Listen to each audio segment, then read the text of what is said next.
Chat, we about to get started in a minute. 11 o'clock. Let's do it. We back in there, motherfucker, twin. Yeah! I don't know if y'all can hear me. Oh, y'all can't even hear me.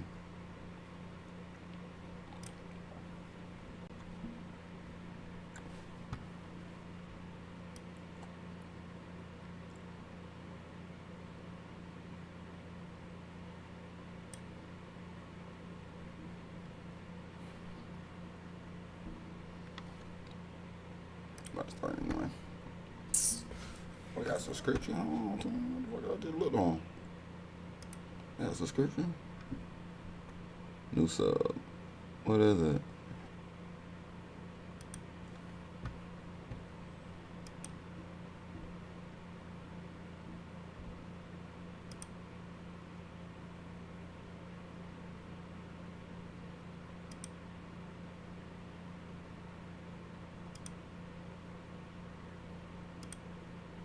I think I got that. That was about locking in. Alright, chat, we bad, baby. Yeah! We bad, baby. I'm doing my chat real quick. Make sure y'all can hear me. Make sure y'all can hear me, though. Yeah, I got that. Yeah, y'all can hear me. My screen didn't turn. Oh, there you go, there you go. What the fuck you got me all the way on the side like that?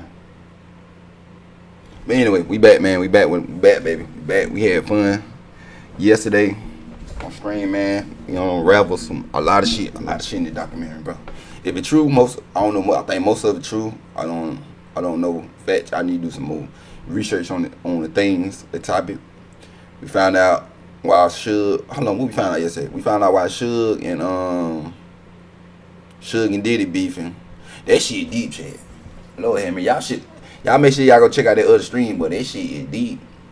They got them fucking each other, baby mama. I mean, Suge and Tupac fucking they baby mamas. Biggie and goddamn Diddy baby mamas.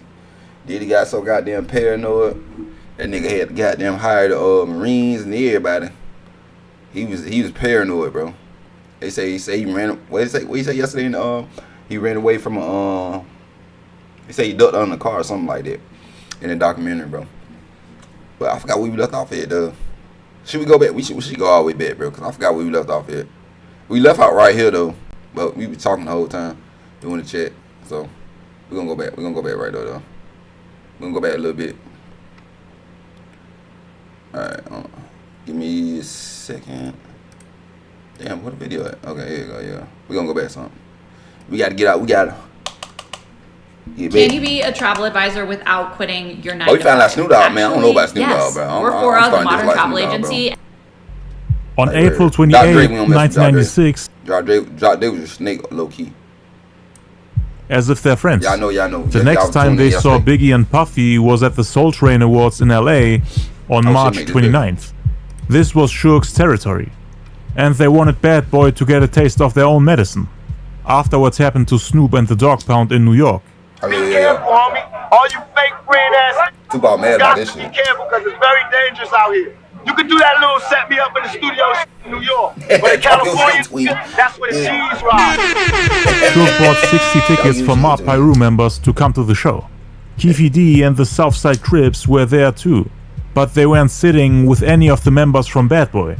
None of the gang members were allowed to come on stage or accompany the artist on their way in or out their building through the back door. Keefy D didn't even see Puffy that day, because they wouldn't even have allowed him to be on stage or to leave and enter the building through the back door, where all the artists go through. So Puffy's plan was to go on stage, perform, get the awards, and get out as fast as possible, because the safety couldn't be guaranteed. It had gotten that serious. It was said that Biggie was in charge of opening up the show on stage. Suge and Pac got mad at that and wanted to open up the show themselves as they're from the West Coast. But they weren't allowed to do so. Suge wanted his 50 men to rush that stage and carry Biggie outside. No. Why they ain't open up? No folks said them folks up for that, but that sound like a setup chat. Like they on the west side, you know they been going crazy on the west side. So y'all know the east side people. Y'all bring the east side people, the host over the west side people. You know they were beefing at that time. I mean, goddamn, I'm goddamn to take the gadget on this motherfucker today. But they were late and didn't actually see him on stage.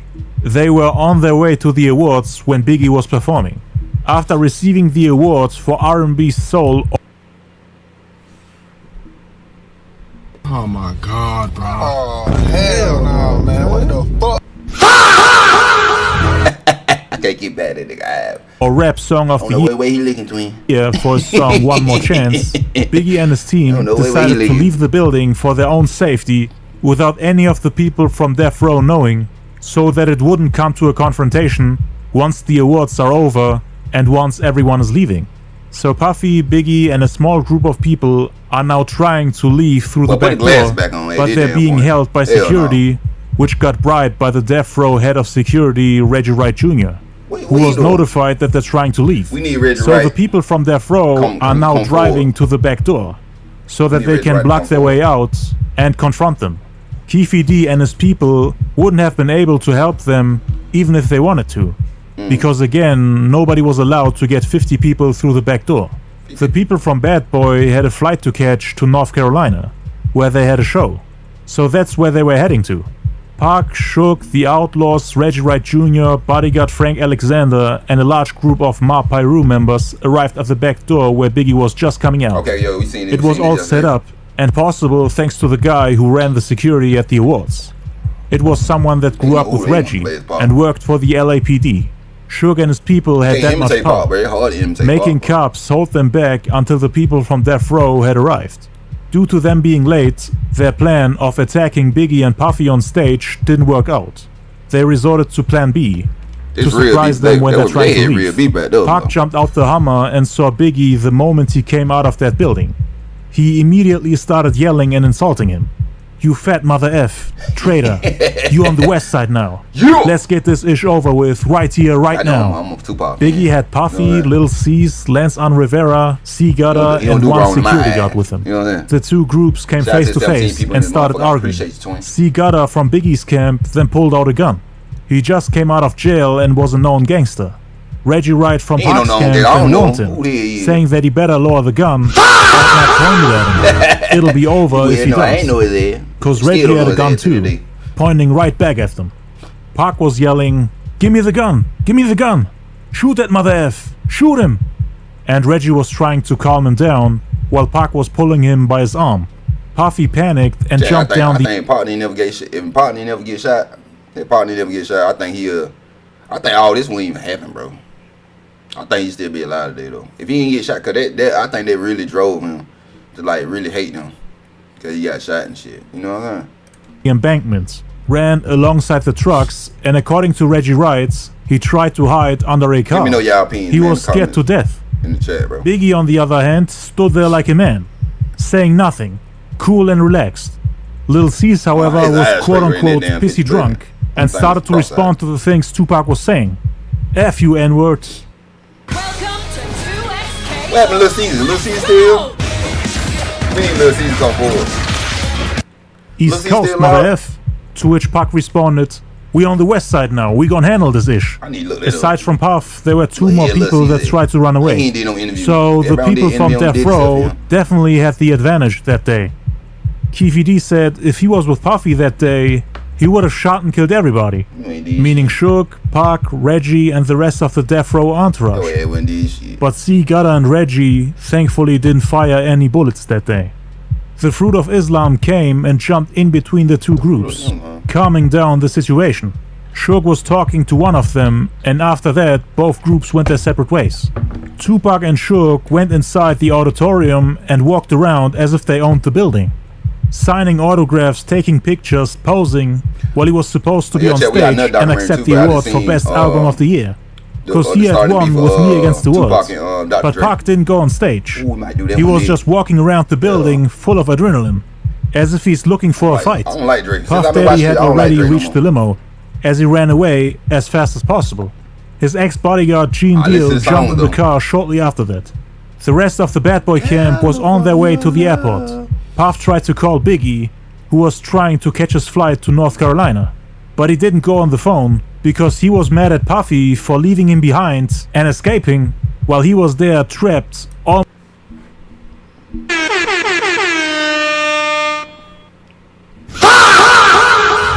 Damn, Puffy left you? God damn, but I thought y'all was lovers, bro. I thought Puffy your love, he left you. That nigga was mad, man. Almost getting killed by gang members. Puff didn't come to North Carolina with them. Instead, he drove back to the house he was staying at in LA. The one that Suge and the Ma Piru tried to find. Back when they assaulted Mark Bell in December 95. Just to squeeze some information out of him. Gene Deal then called Chaz Slim Williams, owner of Black Hand Entertainment, and told him what happened. He mentioned the fact that Puffy ran for his life, and Puff overheard their conversation while he was walking upstairs in the house he was staying at. Puffy yelled at him and said, "Why you telling him I ran? Why you ain't tell him I took a left?" Chaz and Gene Deal were both shocked. Puff was seated, came back downstairs to speak to Gene. He said, "Yo, Gene, I got 126 employees, and these people depend on me for their livelihoods. If these white folks thought or would think that I had anything to do with any kind of gunplay, they wouldn't F with me. And they're not gonna F with me. I'm a businessman. I'm about making money. That don't make no sense. But something gotta change. I don't give a F if Pac gotta die, Big gotta die, or Suge Knight go to jail." See, that what came on yesterday. That what we hitting on yesterday. He said, hold on, can y'all see that shit? Y'all can't see it. Hold on. I'm just gonna scoot it over a little bit. He said, "I don't give a fuck if Pac gotta die, Biggie gotta die, or Suge go to jail." And all three of that shit just had shit happen in real life. That shit crazy. That shit crazy. He said that. I want this true. I want that true. I don't know. Something has to change. And then he went back upstairs. That's crazy to me. Gene Deal and his friends who was in the same room couldn't believe what they just heard. The other man in the room said, "Yo, this guy said Big." And Gene said, "He sure did. Big gotta die? Yo, he said Big." The following weeks, Hollywood Reporter quoted an unnamed source saying that Pac waved a pistol at Big, adding more fuel to the fire. On April 28, 1996, Tupac and Snoop Dogg released the music video for Two of America's Most Wanted. "Pop, please don't kill him. It was Buff's idea. I'm just a rapper, man. Please don't take me out the game." The intro features two characters named Biggie and Buffy, who, as you can guess, were supposed to depict Puffy and Biggie, sitting in the office bragging about having eliminated Tupac, and now having no obstacles on their way to the top. As in real life, Tupac survived the shooting, and in the video he's trying to find out if they were the ones who set him up. He surprises them and steps into the office like Tony Montana in the movie Scarface, trying to see their reactions after Biggie got a call from a guy who claims to be the hitman. Biggie's response and reaction confirmed Tupac's suspicions of them having something to do with it. He confronts the two and in the end tells his homie Big Syke to shoot them. Again, Big Syke was the guy that saved Tupac when the Southsiders approached him. This video could be interpreted as a threat to Biggie and Puffy, because it came out right after the Soul Train Awards, where they drew guns on each other, and where Puffy ran for his life. So Puffy didn't see the video as just a funny Scarface parody, but more as a threat and something that may happen in the near future if he's uncareful or doesn't take the right measures. Seeing a music video of Pac letting people shoot him, especially after the Quad Studio robbery. Okay, if there's one AI site builder you need to meet, this is Dope Tech from Wix. In New York, and the incident with Snoop and the Dog Pound at the video shoot for New York, New York, definitely added a layer of fear and reasons to assume that they were really trying to hurt or even kill him for the things they blamed him for. But after the release of that video, it appeared as if Death Row is starting to chill. At a mid-May East-West rap summit in Philadelphia, set up by Dr. Benjamin Chavez to help defuse the situation, Suge avoided any negative comments about Puffy, who did not attend because he said there was too much hype around the event. There's nothing between Death Row and Bad Boy, or me and Puffy. Death Row sells volume, so how could Puffy be a threat to me, or Bad Boy be a threat to Death Row? A few weeks later, however, Death Row released a song that told a different tale. Tupac dropped his vicious diss track Hit 'Em Up on June 4th, 1996, which was aimed at Puffy, Biggie, and everyone associated to the label Bad Boy Records. He joked about them running at the Soul Train Awards and bragged about sleeping with Biggie's wife, while threatening to kill members of Bad Boy Records. The Southside Crips, according to Keefe D, took offense to one line in particular. That's what we know. Hold on, copyright. Hello now, we got power for me. Copyright shit, hell nah. That made the Southsiders mad, even though none of them got mentioned by name. But they had Puffy's back and multiple encounters with Pac and his label, so they felt like Pac was speaking to them. And they weren't, of course, the only ones that had problems with that record. The ones who were upset about it the most were, of course, Biggie and Puffy. Diddy feared for his position in the rap game. Pac was harming his label and slowing down his money, while making him look like a joke to everyone in the industry. And of course, back then, nobody wanted to look like a weakling or a victim in the rap game.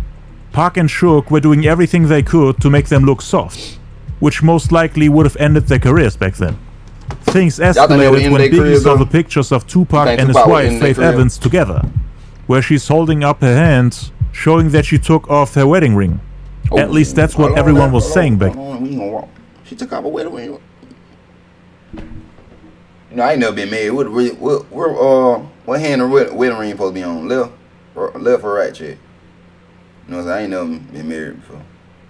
I get left hand, right? Hold on, we can't see up. Hold on. It's supposed to be this finger, right? I don't know. People believe that she purposefully cheated on Biggie to make him jealous after he cheated on her multiple times, and their marriage ended up falling apart, with Biggie choking her and telling the Vibe magazine that their relationship dissolved, and that they're nothing but friends now. His ego and confidence was crushed, just like Pac had planned it.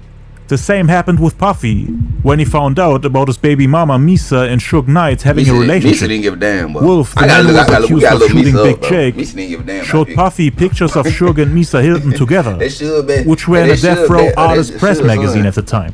Suge had his arm around Misa, while she had Puffy's 2-year-old son Justin in her arm. The same son Puffy went to Jermaine Dupri's birthday party with, where Big Jake got shot. Not only was the photo itself disrespectful and threatening, but the caption made it even worse. The caption said, "What the East Coast won't take care of, the West Coast will." The ad, which was discussed on New York's Hot 97 by resident gossip Wendy Williams, never ran anywhere, but reps were tarnished nonetheless. Puffy was enraged and fuming when he saw those pictures. His ex-bodyguard Gene Deal said he saw a vein come out of Puffy's forehead out of anger, and also claimed that Puffy made a couple of phone calls later. What the fuck? Oh my God! Who edited you got their pictures? What the fuck is that? I know you motherfucking lying. Yelling and cussing everybody out. What the hell is Suge doing with my son? Is he trying to threaten me? They stayed up until the next morning because the situation was heated. It was hard to calm him down. He tried calling Misa Hilton, but she didn't go on the phone. So he allegedly panicked, thinking Suge had kidnapped his baby mama and son. On June 30th, Puffy was rushed to the emergency room of St. Luke's Roosevelt Hospital in Manhattan, where he was treated for a deep cut to his lower right arm. New York's Daily News called it a slit wrist, implying that it was more than just an accident, a possible suicide attempt. Puffy called the story nonsense. "I was playing with my girl and I reached for a champagne glass, and it broke on my bracelet, cutting my arm. I ain't trying to kill myself. I got problems, but it ain't that bad." That shit don't even sound right. Death Row head of security Reggie Wright claims that Puffy panicked when he saw those pictures, and when he heard of Suge taking Misa and her son Justin to LA. Is Misa still alive, though? Supposedly thought that Suge kidnapped him and tried to harm his son in retaliation for Big Jake's murder, to show him what real gangsters are capable of. Puffy's mother hysterically called the officers of Death Row to ask and beg them to return her grandson, meaning Puffy's firstborn, Justin Combs. She allegedly told them that Puffy tried to commit suicide by cutting his wrist while he was drunk, Damn. The Bad Boy camp later denied that the cuts came from a suicide attempt, saying that it was just an accident. Misa Hilton wasn't on good terms with Puffy at the time, so she allegedly laughed it off, saying, "This BAN word really tried to kill himself." While she was in LA spending time with Suge. She was having a good time and sleeping around, while the father of her son had a mental breakdown and tried to take his own life. Misa then went back home after a week or two when Suge was done using her and the situation cooled down. But the damage was done, and Puffy hit a low point in terms of mental health and overall happiness.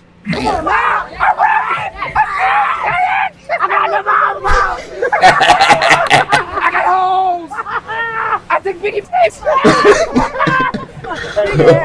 Biggie here. Imagine being able to build an app with your name on it, just by thinking about it. Meet Base 44. Okay, but I did you for you, but I did you. But you told me puppy bitch, so I did it for you. Damn. Pac and Suge were playing mind games, trying to drive him crazy, destroy him and everything he works for. According to Gene Deal, that was the last straw and the point of no return. When the legendary DJ Eric B wanted to have a meeting with Biggie in hope to help squash the East Coast West Coast beef, Puffy didn't want any part of a truce meeting, even though months prior at the Source Awards he was saying that the East Coast West Coast beef needs to stop. I would like to say that I'm very proud of Dr. Dre, of Death Row, and Suge Knight for their accomplishments, and all the East and West that need to stop. In interviews he seemed exhausted and made it seem like he's ready to end the beef. "I'm ready for it to come to a head. However, it gotta go down," Puffy said. "I'm ready for it to be out of my life and be over with. I mean that from the bottom of my heart. I just hope it can end quick and in a positive way, because it's gotten out of hand." Puffy wanted his revenge, but didn't know how to get it without potentially ruining his business and reputation as a serious and noble label boss. In interviews, he was all positive and peaceful, making it seem like he's ready to just shake hands and end the beef. But behind the scenes, he was pulling strings, while rejecting peacemaking efforts from people that are close to both sides, or from respected leaders like Farrakhan, who are known to solve problems, squash beefs, and make peace. It was important for him to look like a saint to the public. Him and Suge were very different individuals. You don't look like no saint now, you look like a Suge goddamn didn't care about now. getting labeled as a villain, bully, tyrant, terrorist, gang member, or bad guy in general. Puffy, on the other hand, always wanted to look like the good guy, even though he did a lot of bad things behind the scenes. Overall, he cared more about his public image, but his hatred for Suge and Pac made him do the unthinkable. One night, Puffy invited Von Zip and Keefy D to come meet him at Greenblatt's Deli and Fine Wines on Sunset, which is in LA. Oh shit. This was around the time when Puffy was... We photo, hold on, Ted. I just photo. Oh shit, I just photo. Hold on, what the fuck we on? Hello? Too scared to do shows in LA, thinking he might get ambushed or confronted by Pyro members. He was really scared after that incident at the Soul Train Awards where he ran for his life. He saw how many people Suge had with him, and was intimidated by their presence. Puff wasn't used to seeing that many gang members in one spot. He had something like a culture shock when he came to the West Coast, cause he didn't know much about gang culture. That's again why Puffy went and reached out to the Southside Crips, to increase the friction between both camps. He also wanted the Crips to take care of Pac and Suge, according to Keefy D himself, who again was one of the people in the car when they shot Tupac in Vegas. And according to him, this meeting at Greenblatt's Deli and Fine Wines in LA was one of the key reasons why they came after him. The restaurant sat between a strip club and the Laugh Factory on Sunset Boulevard. Keefy D came in through the back entrance and started smoking weed on the back patio. Zip and Puffy were double dating that night. The two girls they were dating were cousins. The one that came as a tag-along for Puffy was from Keefy D's neighborhood. So all the Southside Crips knew her. She had a bad reputation of being loose. But Puffy didn't know that. Keefy D and the other Crips were laughing at him, because Puffy was all hugged up and kissing her, without even knowing what type of girl she was back in the hood. A few people from Keefy D's entourage went downstairs to place an order. Keefy D ordered a pastrami sandwich and added, "Give me a couple of those Tattinger Rosé." Puffy waved him over to step to the side. Give me a turkey sandwich. "I need to speak with you, big dog." They stepped off to the side where they were able to speak privately. According to Keefe D, he could smell and see Puffy's fear, like a lion on the Serengeti. "What's up?" he asked. "I have a couple of problems I need to be handled. Big CEO and Pac." Puffy was scared to death after Tupac made those threats on Hit 'Em Up, especially the part about him killing his kids. Bad Boy though, for real. Die slow. My fofo make sure all your kids don't grow. He was worried about his safety and his business at the same time, because Pac was the biggest rapper on the planet at the time, Machiavelli, crushing everything that Puff, Biggie and Bad Boy had built up since Pac got shot the first time in New York, and while he was serving time in prison. Biggie and Lil Cease had no clue that Puffy had this type of relationship with the Southsiders. According to Lil Cease at least. It was all Puffy. He just wanted someone to take care of them, after all he had to endure the past couple of months. Oh, I ain't no seen behind I scenes. want to get them dudes, Puffy said. Man, we'll wipe the air out real quick. Bro. I appreciate y'all. It's nothing. Consider that done. Yeah, According to Keefe D, last Puffy round, said he would offer them $1 million for getting it done. Keefe D looked him in his eyes and without hesitation responded, "That's not a problem. We can make that happen." The agreement was supposedly made that day. Puffy was known to put things into people's heads that appear like an agreement or a promise, manipulating you and convincing you to do work for him, even though in the end there's no benefit for you. He most likely never even planned on paying him for doing the job. He's very strategic and slick, knows how to manipulate people and make them do things for free, while making them believe that they'll get rewarded for it, planting seeds into people's heads, and in the end saying, "I didn't do anything." For Keefe D, it was nothing. Gang banging was all he did and knew. From this point on, he had Pac and Suge in the back of his mind, even though Suge was his childhood friend. He even said that he would kill them for only $50,000. They didn't shake hands on it, but according to Keefe D, there were multiple people present when that agreement was made. Well, you supposed to be a gangster, you got 1, 2. I know you motherfucking lying. Yeah, nah, but you gangster, but we got that 2 hanging out, but you need to take care of that. But you need how that big Diddy tell him get that shit fit between. That shit bothering me. I would say it's like having another producer in the room that knows exactly what your song is. This is co-producing. Michael Reed Duro, aka Lil Al, Corey Edwards, aka C. Ray, and also a guy with the nickname Dirt Rock. All of them will tell you. Name Dirt Rock? He said it in front of all them people. I couldn't believe it. A whole room full of Crips. Keefe D didn't know at the time that Puffy was just using him. He saw Puff as an equal, a business partner. You knew For Diddy, Keefe D was just a tool to get things done. When he got what he wanted and had no more use for him, he threw him away and moved on. Keefe D tried to keep the promise and agreed to get things done, thinking both sides have an agreement and won't break their words. He didn't even think that Puffy would later distance himself from him, while denying that the two had a conversation or even a relationship. He had made similar statements about him wanting Pac and Suge killed a few months prior when Puff and Keefe D went to a party at a hotel after a concert in Anaheim. So it wasn't the first time that he asked them to take them out. Puffy wanted them dead at all costs. Solicitation for murder is obviously a crime, and people have debated on whether Puffy's statements could be labeled as such, or if it's just him being scared, exaggerating and rambling about what they could do to escape a real life or death situation, because it was that serious. People were getting shot and killed on both sides.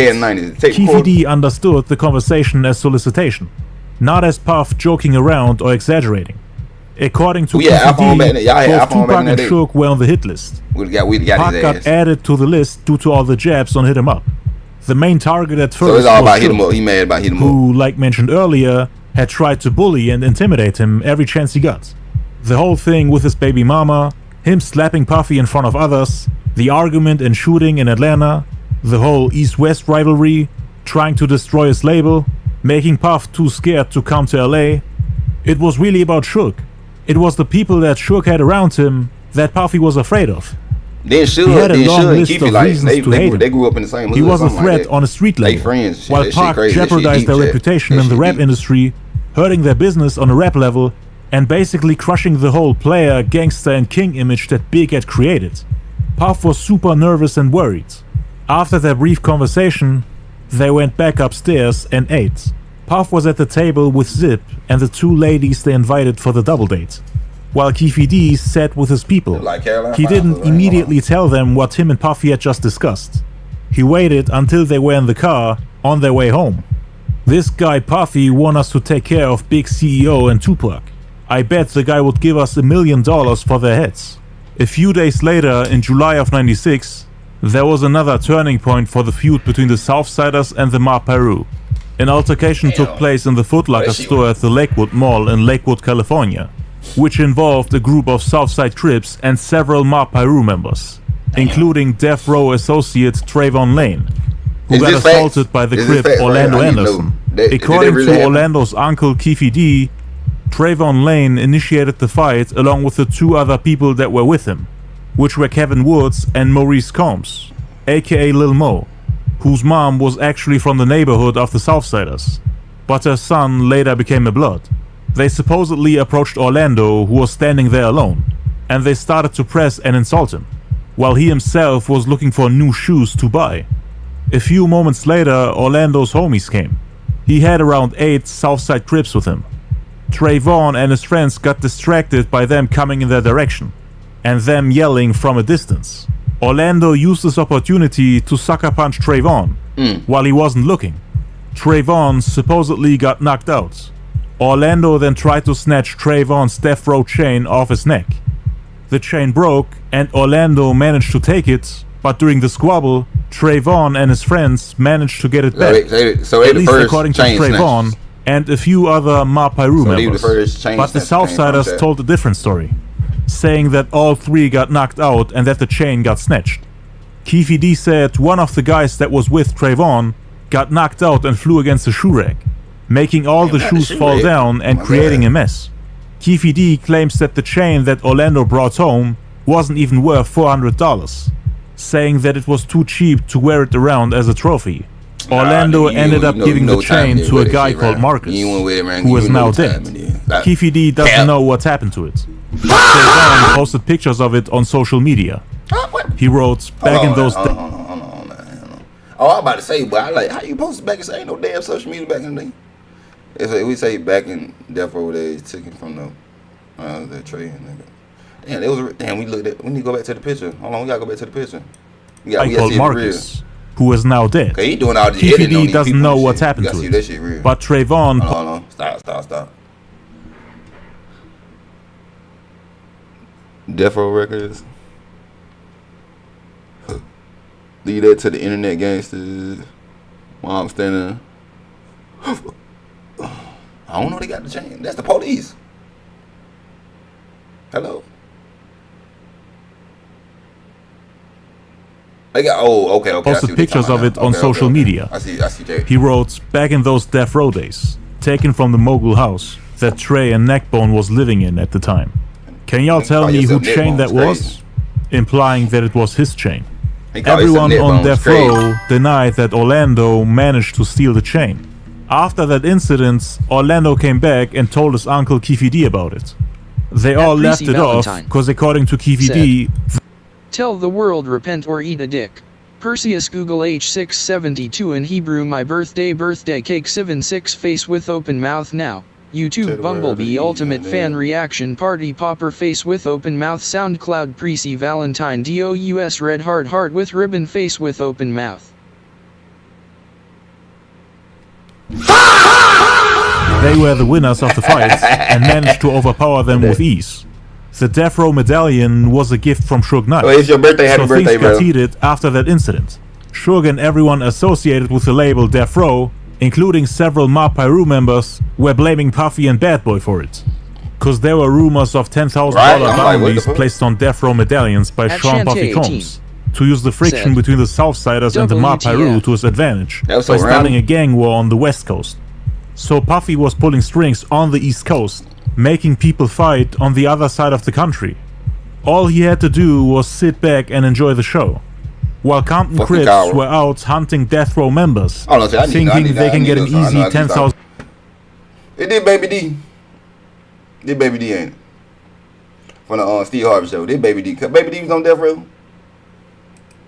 I can remember people's faces. I can't remember people's names, but I can remember their face. They look like she had like 2 puffs on Steve Harvey channel, and she was on Ned Friday. That gotta be Baby D. $1,000 from Puffy, even though he most likely would have never. She was on Death Row. I don't know nothing. They had females on Death Row. Shit, I don't know nothing. Paid them. I didn't even know they had females on Death Row. We gotta look at the female Death Row. What the hell they were doing? Keefe D, on the other hand, said that he didn't even know about it. Like the cops were never able to find the source of those rumors, or anyone that was there when Puffy made that type of agreement. So they couldn't do anything about it. They couldn't track it down and find a witness saying, I was there when Puffy offered us this and that amount of money for getting one of those chains. But that was the understanding on the streets. The Bloods knew about it, including Pac, Suge, and everyone on Death Row. When Pac first heard it, he thought the beef had turned into a war now. It's not just about Bloods or Crips, Mob Piru or Southsiders, but his enemies were attacking his label and anyone associated with it. Everything he stood for. People got in danger just because he's on Death Row. At least that's what he thought to himself. He knew that there was no turning back now. Somebody got After that chain snatching incident, there were several shootings between the Mob Piru and the Southsiders. The people from Death Row thought it was extremely disrespectful and provocative. To most people in the industry, it was just a regular rap beef. But the whole feud involved gang rivalries, multiple shootings, bounties put on people's heads, threats, verbal and physical assaults, things that are poorly documented and barely spoken about due to the code of the streets. They were playing mind games on each other, hitting people where it hurts the most, from every angle possible. And Puffy was the first to fold under the pressure. The first one who actually wished death on the other side, and supposedly put out a hit on the leaders of the opposite side. The people on Death Row were fully aware of that. Suge, Reggie Wright, and Mob James knew that bounty hunters from all around the US were coming for them. For Death Row and... I don't see what... If they knew it, Suge knew that Puffy was doing that shit. Why he didn't tell Pac that Biggie ain't got nothing to do with that shit? You know what I'm saying? This time I take Big side. I take Big side on it. Like, you should told, nah, Biggie ain't got nothing. It Puffy doing this shit. You know what I'm saying? Members of the Mob Piru gang, it was decided that the next time they see Orlando, that it was on. And unfortunately, the next time was in Vegas at the MGM Grand when Pac was present. Suge met Keefe D again before that happened, at the House of Blues. So Keefe didn't jump at him the first chance he got. Keefe D said his homeboys helped to put Suge in the game. Man, you gotta change the picture up, bro. I'm tired of looking at the damn 1-2, bro. This shit is fucking me up, man. Damn. And they always showed love your other teeth to each other when they met. I can't even stare at He said Puffy pitted Suge and Tim against each other, knowing that it's rather easy to start a conflict between the Crips and Bloods. He would have never went at Suge if Puffy had There were also just too many witnesses when they saw each other. But there was a shooting that day that the people from Death Row were involved in. On August 11th, 1996, Tupac, the Outlaws, Suge, Reggie Wright, and several Mob Piru members were at the House of Blues. Pac came there with his black Rolls Royce, Suge with the red one, Snoop with the white one, at least according to Keefe D. Suge and his homies were standing outside the building, while Pac and the Outlaws stayed inside and enjoyed the show. LL Cool J was there too that night performing. Also there... Hey, Snoop Dogg the Crip, ain't he? So why he didn't did it? If he wanted to, if he didn't want the beef to happen between Biggie, Tupac, Biggie, and Diddy shit, why he didn't stop it with his with the Crips and shit? Why he didn't meet up with the Crips? LHH, you crazy. Why he didn't meet up with the motherfuckers on the west side, the Crips on the west side? I don't know. They probably from different sets though. They probably from different sets. Shit. Never mind. I think he rolling seats. I think some shit like that. I don't know too much about that gang shit, but there was Melly Mel from the Furious Five, Nas, Outkast, Chuck G from Digital Underground, Kobe Bryant, and Allen Iverson. Suge and his people wanted to leave and go to a club named Paradise. Right when Suge got to his red Rolls Royce, he saw Keefe D and about 40 Crips in the distance, most of them Southsiders. Pac didn't see any of them that day. He was inside the House of Blues speaking to Nas about the East Coast West Coast war. When Suge saw Keefe D, who just wanted to get inside the House of Blues, he more or less stopped him by yelling and greeting him. Keefe D, what's up, dog? What's cracking? The Crips there were making fun of Keefe D for being friends with Suge. "Oh look, it's Keefe's boy." Suge then told him that it's dead in there, and to come hang out with him over at the Club Paradise in Hollywood, which is a few miles away from the House of Blues. God knows what would have happened that day if Keefe D and his people got inside. Cause Pac had numerous encounters with the Crips in the past, and it wouldn't have been the first time that he got approached by them. But on August 11th, Pac didn't really have that many people with him, so he would have been an easy target. Suge Knight might have actually saved them that day. They all jumped in their cars and followed Suge's Rolls Royce. So they all got there, and Suge was now driving with Big D around the Club Paradise, talking about the East Coast-West Coast beef while sitting in the Rolls Royce. Big D wanted to set up a meeting with Puffy and Suge to squash the beef, which Puffy later declined. They then got out at a gas station next to the club.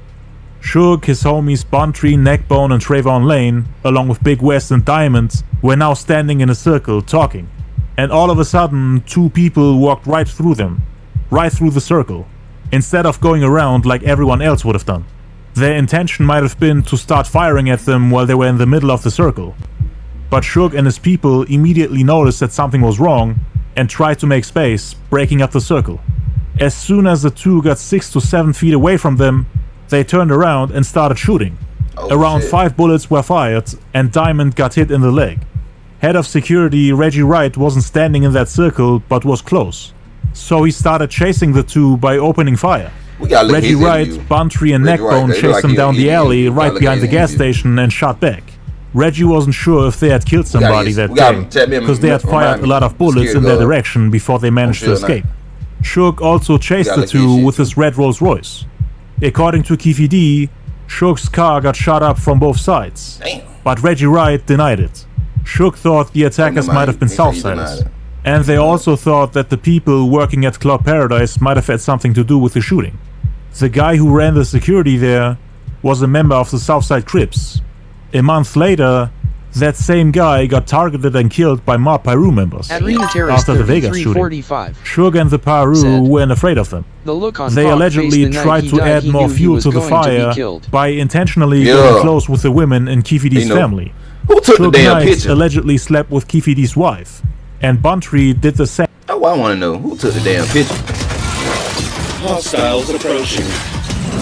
Reciprocating hostility. How they stopped at the red light? And with Keefe D's sister-in-law, just to provoke Keefe D and to rub it in his face, just like they did with Faith Evans and Lisa Hilton to get at Biggie and Puffy. Keefe D at the time was married to a woman named Paula.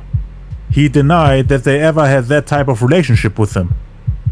A few days after the shooting at the Paradise Club, Keefe D started to make plans to once again go to Vegas and see one of the greatest boxers of all time, who was supposed to fight on September 7th. Keefe D was talking to some homies at a car wash. He had contacted a Rollin' 60s Crip who used to sell scalp tickets. He was someone that Keefe had done some jail time with. They placed an order for some tickets with him. The car wash owner, who was also a Crip, came over when he heard them talk about the fight. He said, Suge and them say they bought 100 tickets for the Tyson fight. Keefe D was glad that he got informed about it. The Crips didn't want them to get in the way of their plans to go down and enjoy the fight. As the Crips said, the Southsiders had been going to every big fight in Vegas since 1988. It had also become a tradition for the people from Death Row. So fast forward to the week of the fight. After attending the 1996 MTV Music Awards on September 4th in New York, where Pac once again clashed with Nas at the after party and told him to meet him in Vegas the following weekend, Pac, Snoop, and Suge stayed in New York the following day, where he got into a fight with basically everybody. Snoop did an interview with Angie Martinez on September 5th in New York. When asked how he feels about Biggie and Puffy, he said, I'm cool with them. I want to do I don't fuck Snoop no more. Some music with them. I want to work with them. Snoop used to hang out with them, even after the shooting at the New York video set. And according to Reggie Wright, Snoop trying to be friends with the people from Bad Boy caused a label internal beef between him and Suge, meaning the Crip side and the Blood side. The Dog Pound and Pac were forced to pick sides. Snoop of course didn't want to be part of the whole Mob Piru and Southsiders war, as he was a member of the Rollin' 20s. And he didn't want to be part of the Death Row and Bad Boy beef either.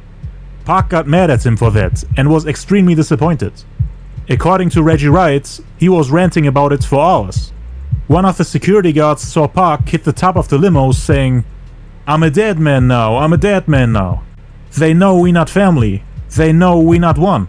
When he arrived at the hotel and saw Suge, Pac told him what he's going to do with him when he sees him. He was furious. That same day, September 5th, Orlando Anderson and the Southsiders met up at Keefe D's house to talk about their plans for the weekend. And from there, everybody split up. It was tradition for Keefe D to go to Greenblatt's Deli and find wine on Sunset before every fight, to get some chilled bottles of champagne. There he met up with Juan Zip, who came there from New York. They purchased 2 cases of Taddinger Rosé at $150 per bottle. They also picked up a few bottles of Dom Perignon Rosé. Once they stocked up on their cold bottles, they hit the road at around 1 p.m. Keefe D and his wife Paula were driving in a rented beige 1993 Buick Regal. His brother Kevin Davis, aka Lil Dog, was driving in a green van with Fat Man and Trey. Zip and the female rapper Foxy Brown, who was his girlfriend at the time, were in a black 500 series Benz. The 3 cars. You making holograms of Tupac like y'all just cool and shit. You know what I mean? You did all this shit need to come late. Like, he don't did a hologram, talk to him, you know what I'm saying? Tributes and shit. Holograms of Tupac, say they're my homie and shit. Nigga, you let that nigga, now we find out what you did, bro. Motherfucker. But he boy for a snake, bro. Drove together to Vegas. At around 5 p.m., they arrived at the newly opened Caesars Palace Resort and Casino, which is located on the Las Vegas Strip, 1.5 miles away from the MGM Grand where the fight would take place in 2 days. The Caesars Palace was the hotel they stayed at, but for partying, kicking back and meeting up, they always got some rooms at the Carriage House, which is a 3-star hotel 0.3 miles away from the MGM Grand. Both hotels are less than a mile away from the place where Tupac got shot. The rest of the day, Keefe and the Southsiders spent at the casino. They gambled and enjoyed themselves. That same night, Tupac, the Outlaws, Suge, and the Death Row family went to a club in New York where they ended up playing Biggie's music. And Tupac allegedly approached that DJ, took the vinyl and broke it, starting a fight out of nowhere and yelling at the DJ for playing Biggie's music. In his own city. Tupac was super angry that day. Snoop was seen as a traitor, and the divide between the Crips and the Bloods on Death Row became public. They always had this image of Death Row being a family, them having each other's backs and moving as a unit. That image was crushed now, at least for Pac. He allegedly said that he wants to leave Death Row and cancel the whole trip to Vegas the following weekend, because at the time he also had issues with his family. His cousin Kenny Lassane in Atlanta was addicted to drugs and attempted to steal and sell Tupac's guns in hope that he can get more money to buy drugs. His aunt and other family members had called him and begged him to come help them. Pac didn't want to go to Vegas, but instead wanted to fly to Atlanta to quote-unquote kick his cousin's butt and teach him a lesson. He didn't even want to appear to what ended up being Tupac's last recording sessions for the songs and music video he had planned that week in LA. Damn. He had a tight schedule, but was ready to cancel everything. Plus the whole thing with Snoop. He was very confused and upset. Told Napoleon from the Outlaws to stay in LA.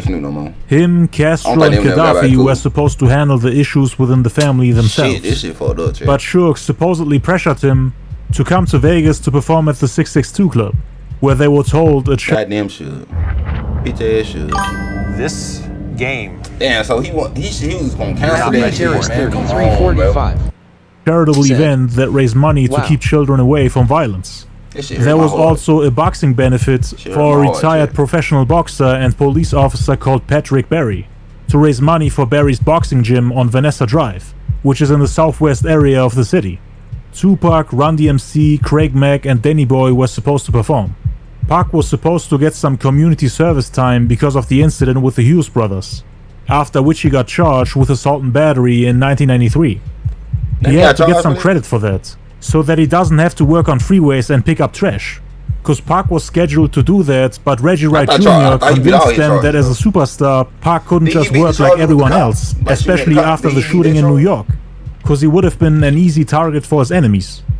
So the people from Death Row ended up working it out for him, and Pac ended up choosing Vegas over his own family. Damn. On the following day, which was Friday, September 6th, they flew back to LA early in the morning.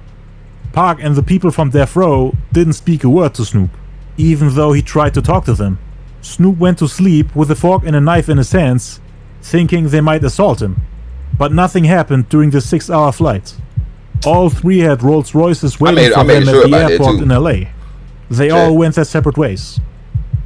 That same day, Terrence Brown, the guy who ended up driving the white Cadillac during the Vegas show, went to the car rental Enterprise Rent-A-Car in Carson, California, and rented a late model 1997 white Cadillac in the name of his mother-in-law.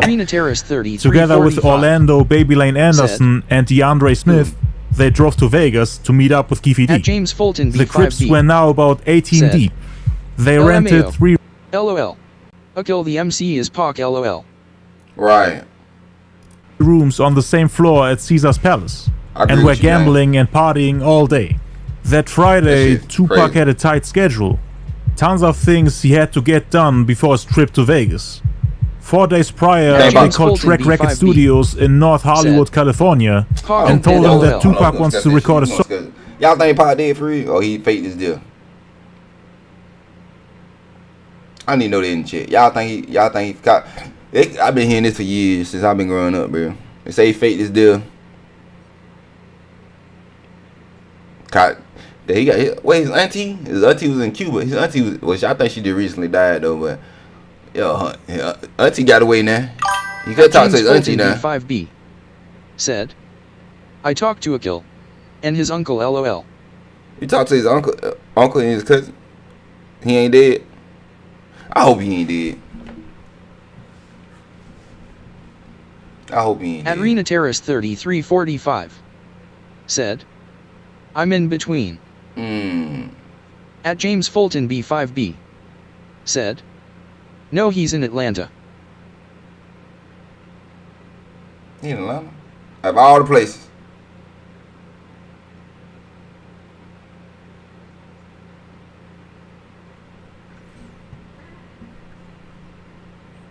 He probably don't look. Well, he got a face. Well, he got a face. He don't look the same or something. At James Fulton B5B everybody can recognize Tupac, you know. Said, yes. Jurassic 5. Jurassic 5. Need facts. I gotta look song for Mike Tyson's upcoming fight with Bruce Seldon on September 7th. Said, they called the studio again that Friday, September 6th, the morning they arrived in LA. Tupac came in shortly after the plane landed. His mom had a house we got a call in Atlanta. On a Monday, Tuesday, I think it was. And we were going to actually do a song for Mike Tyson. Said, Tupac was going to come in, lay some lyrics down on a beat that we made, and we were going to ship it off to Vegas so that way they can play it during the fight. We came in for a couple of days, busted out the beat, got a call Friday morning saying Pac's going to show up, make sure we're on point. The producer, Scott Gutierrez, had prepared a beat for him that week. Pac listened to it about 3 times and wrote the song Let's Get It On in just 15 minutes. After that, he told him he'll be back on Sunday to record more songs. That day, he also recorded the songs All Out and Hell for a Hustler. Afterwards, he met Whiskey Forever, who gave him the cover for the Machiavelli the Donk Illuminati 7 Day Theory album, which Pac also listened to for one last time to make sure that everything is alright. He was thinking of replacing or re-recording a couple of the songs, as he was dissing people that he made peace with that week, like Nas for example. Said, in the evening, he also went to record the music video for the upcoming single Toss It Up, which ended up on that album. Tupac was late and they almost postponed the video shoot to another day, meaning we almost didn't get the video. Can you be a travel advisor without quitting your 9 to 5? Actually, yes. We're Fora, the modern travel agency, and we are empowering anyone with a as it was the last chance for Tupac to record something. They were waiting for him since around 3 p.m. and he showed up at 9, meaning everybody on the set waited for 6 hours. Danny Boy, Casey and JoJo, everyone was mad at him. The video was set in a garage and features Tupac wearing safety goggles and using a blowtorch and baseball bat. It was the last music video he ever recorded. At around 11:30 p.m., Pac left the street production studio in downtown LA, where he just finished recording the video. He then drove to his mansion in Calabasas, where he went to sleep for a couple of hours. Reggie Wright Jr. drove to Vegas that night to make some preparations for the upcoming event at the 662 Club.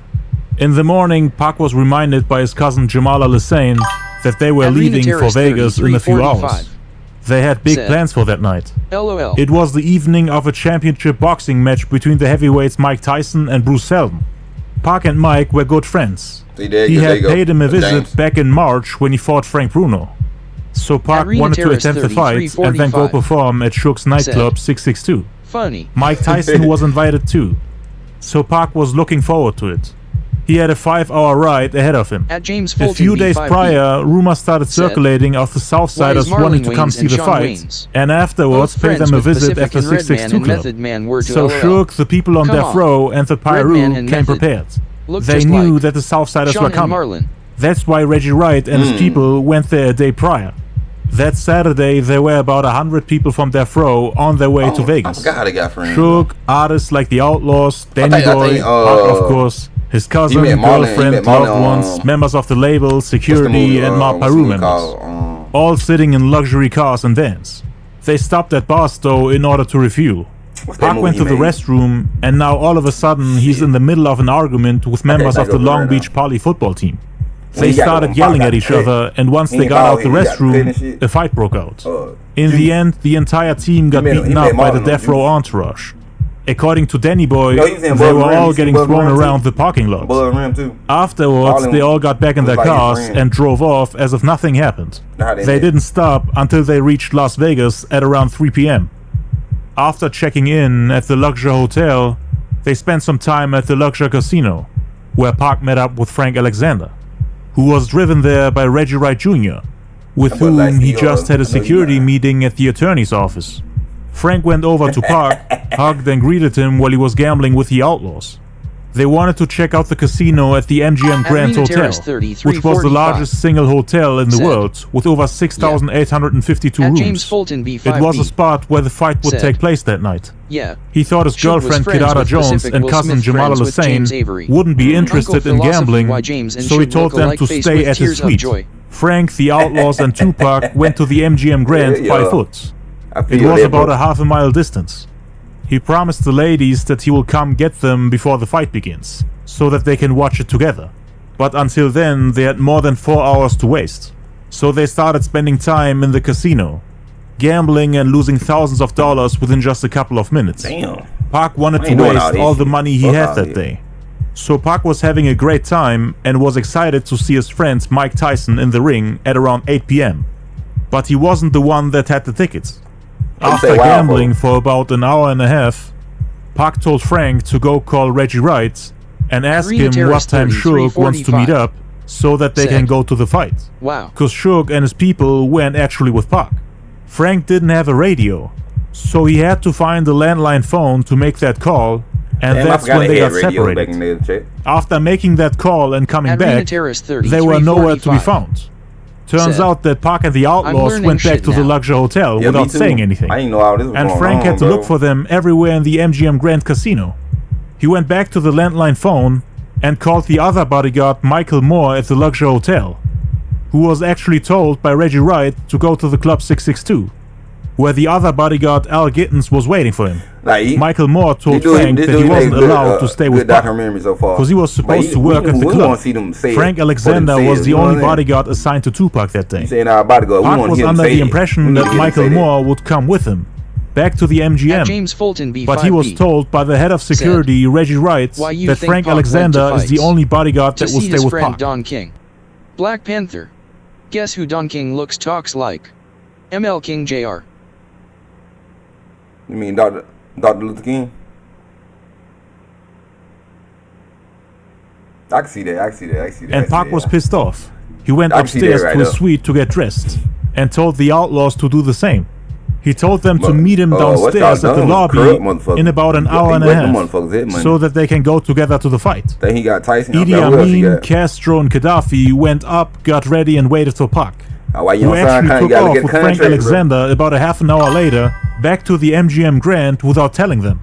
Either because he forgot about it, because of miscommunication, because he didn't want to let them down, or because of a change of plans after being informed by Suge's people that there are not enough tickets. To this day, the Outlaws have no clue why they were left behind. The second time they went to the MGM that day, Pac wanted to catch a cab instead of going by foot. They entered the building through the front entrance where they were greeted by dozens of fans. Took like a big vacation. He decided to spend more time at the casino, taking pictures with fans and walking around from table to table to check everything out. Him and bodyguard Frank Alexander were left alone in the casino. They were waiting for Suge and his people to come back. According to Reggie Wright Jr., there was supposed to be another bodyguard with Pac that night, but he didn't show up. His name was Kevin Hackey. They are all there. Danny Boy had red stains on his pants that day, so he spent the whole night shopping and missed the fight. Frank Alexander wasn't allowed to carry weapons. Reggie Wright also forced the other bodyguard, Michael Moore, to wait at Club 662 instead of guarding Tupac. The bodyguards couldn't communicate with each other, as none of them were allowed to bring their radios. So Frank and Pac were in the casino all alone, waiting for Suge. If you're a producer who hates AI, this plugin might change your mind. This is reimagining Co-Producer. You can take any sample you find and flip it into infinite one-of-a-kind and his people to arrive with the tickets. There were around 18 Southside Crips in the building. They could have done something to him if they saw him, because Pac was running around all alone with his bodyguard trying to catch up. Me too. He even lost him at one point. But in the end they found each other and waited for Suge and his people at the entrance of the arena. Pac was real antsy, yelling, "Man, where the hell is Suge?" Suge coming late really ruined their plans that night. They had no time to go back and get the people that were waiting for him at the luxury hotel by the time Suge arrived, assuming that Pac really wanted to go back and get them. Cause it's also possible that he just tricked them, knowing that they can't come in the first place. So the Outlaws and the ladies were waiting for nothing, basically. Suge got there with his right-hand man, Buntree, Neckbone, who's another member of the Mob Peru, and Trayvon Lane, the guy who got into a fight with Orlando Anderson at the Lakewood Mall back in July. Death Row had security and Mob Peru. Hold on, y'all. I feel you, brother. Let me turn the speed shit off real quick. Okay.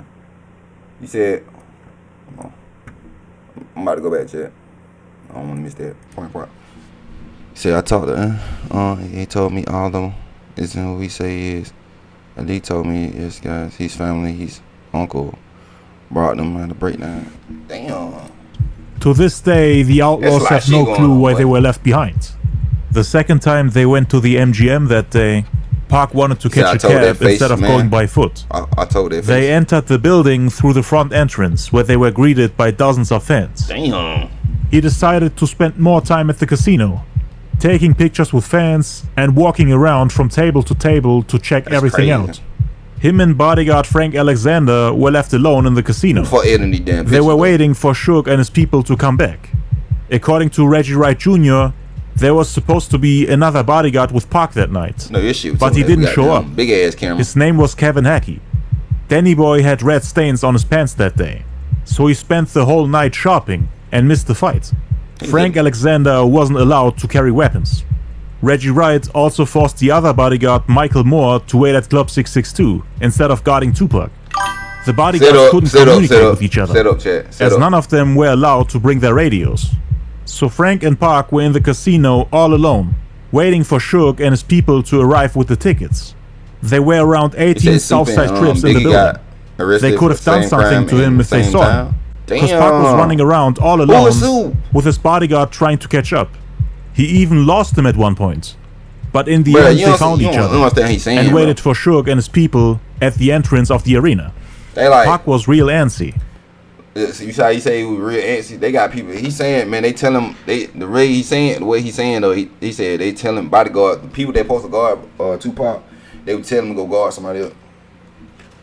So that shit was set up, bro. Then he say Pac was looking for Suge. Suge didn't show up till the last minute. So what the fuck Suge was doing the whole time? That's what the fuck we need to know. Where the hell he was at? Yelling, Man, where the hell is Suge? Suge coming late really ruined their plans that night. They had no time to go back and get the people that were waiting for him at the luxury hotel by the time Suge arrived, assuming that Pac really wanted to go back and get them. Cause it's also possible that he just tricked them, knowing that they can't come in the first place. So the outlaws and the ladies were waiting for nothing basically. Suge got there with his right-hand man Buntry, Neckbone, who's another member of the Mob Piru, and Trayvon Lane, the guy who got into a fight with Orlando Anderson at the Lakewood Mall back in July. Death Row had security and Mob Piru members everywhere, at the 662 Club and also at the MGM. The Death Row capo Mob James was already at the club, and according to him, they were already informed that the Crips were coming. Tupac didn't really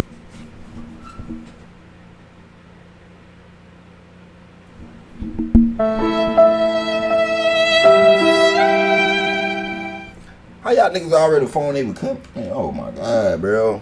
This shit pissed me off. I ain't gonna lie to you. This shit pissed me off. know much about Keefe D and the Southsiders. He just heard that they were look, bro. You ain't look confident, according to Keefe D, they were just there for the boxing match and to have a great weekend. They weren't even there to go after. I know he had to be nervous. They were just there for fun. He said they all had tickets for the fights. Only problem was that the seats were spread out all around the arena, meaning Orlando Anderson and Keefe D got separated. So they decided to meet up at the cafe inside the MGM after the fight is over. The Tyson fight was supposed to begin at 8 p.m., but it started about 15 minutes late. Neckbone and Trayvon Lane were told to stay back and keep an eye out for the Southsiders, so they weren't allowed to watch the fight.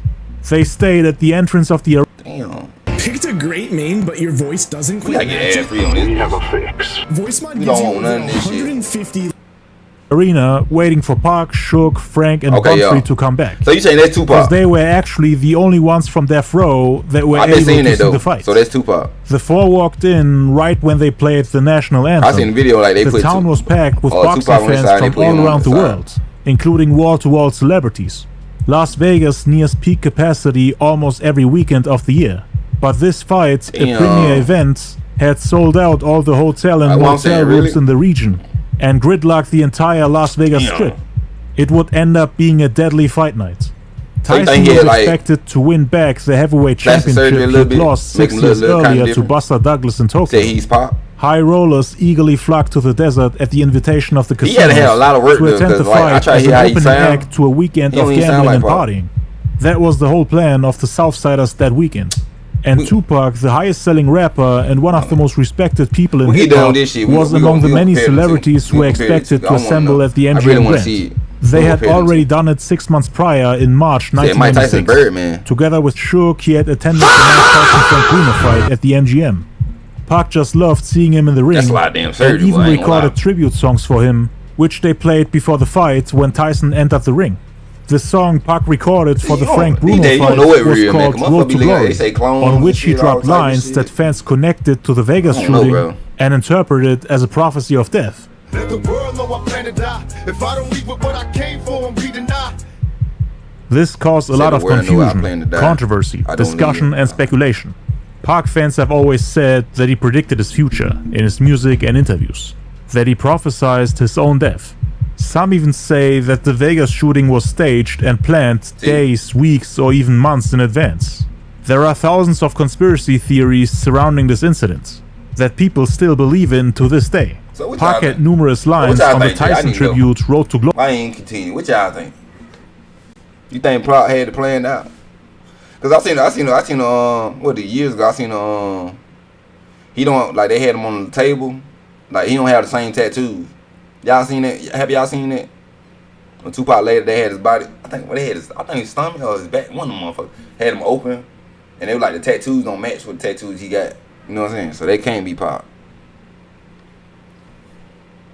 I wish I could. I need to find that shit. Matter of fact, let's find that shit real quick before we continue this shit. I want to tell you show y'all what I'm talking about.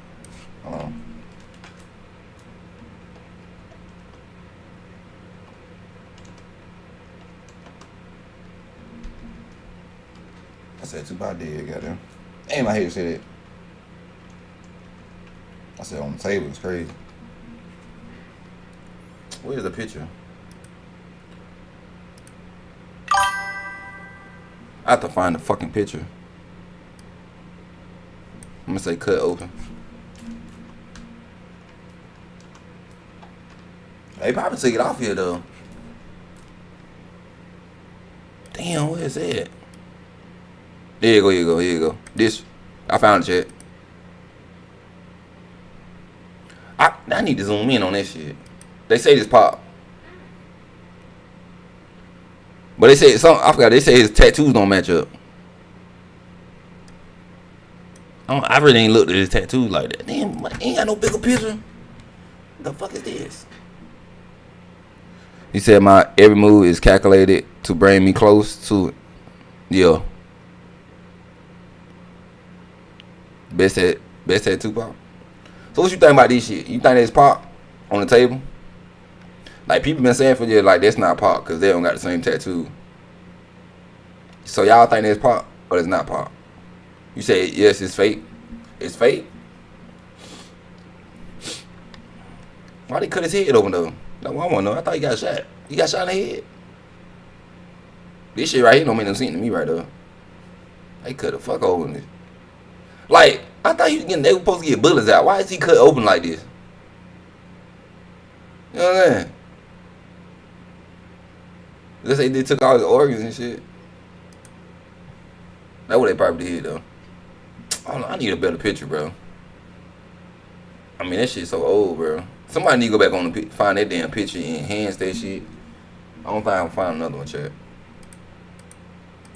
But y'all saying it's fake, I'm gonna take y'all. Oh shit, where the fucking video at? Okay, there you go. Scroll up to my comment. Which one? Somebody the one you say yes is fake. Scroll to that one. Glory, on which he stated that he planned his own death.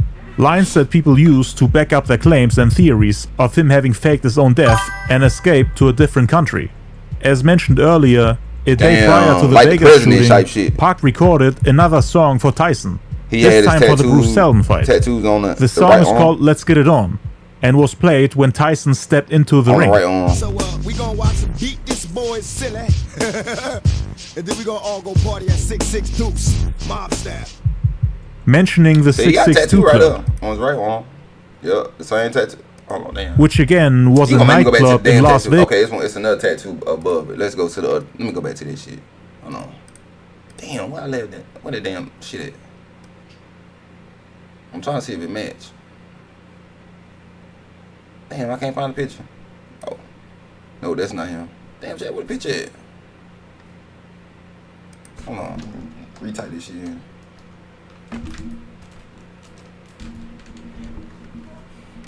If I can find it again, I don't know where's it. It was up here. Oh, here you go.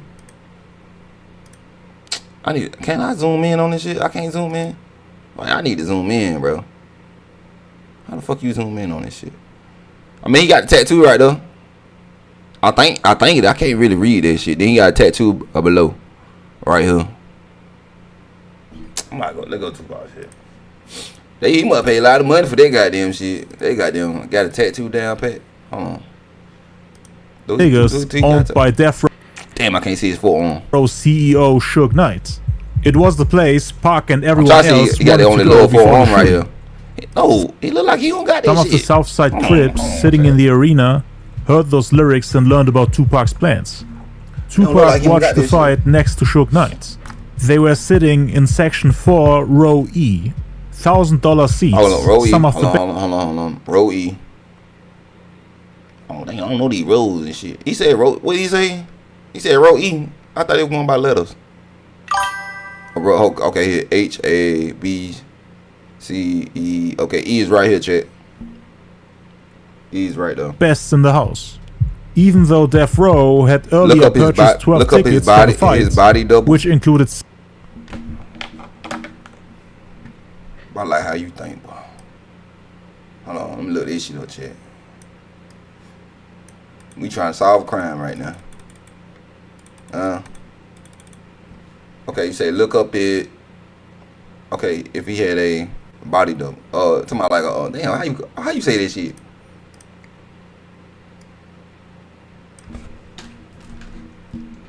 I mean double, right? No, I don't want no damn double album. How you say this shit? Double. I'm about to say double agent.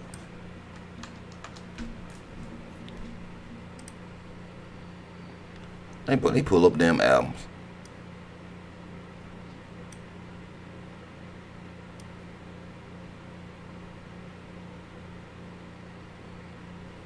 Hold on, I got some. You said Ripley's around song in the middle of the song. I hear a beat to California in Love before Pac came out with it. Old group. Ooh. I mean, yo, body though. Boy, I'm acting slow today, boy. Okay, body double. Boy, say look up body double. We gonna look up body double. Hold on. Which one we should click on? What this one is? Oh, this on YouTube. Look at this one on YouTube. I don't know about this one.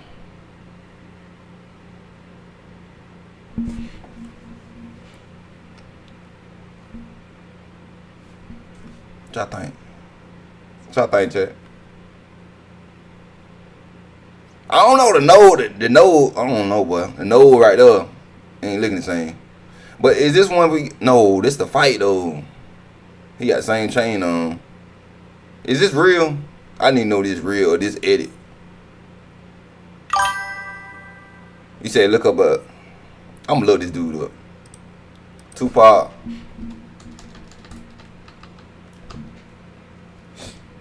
And what the name is? A killer. I thought I spelled his name right.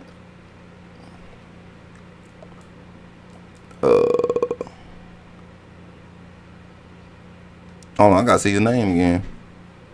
Akili.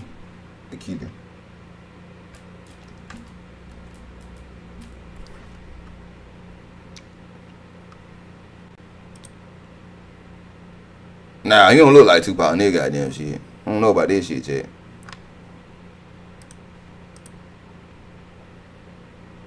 Nah, I can see it right here now. He do favor Pop right there. Yeah, I need to make this bigger. I can make this bigger. These small ass goddamn pictures, goddamn bitch.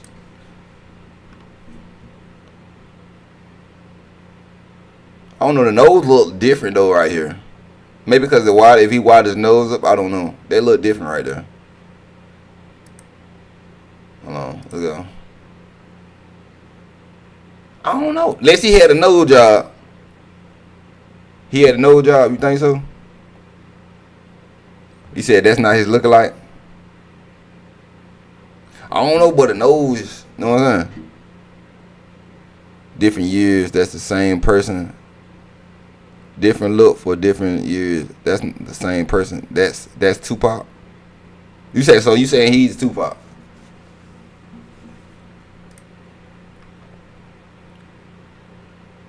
Let's look at this picture.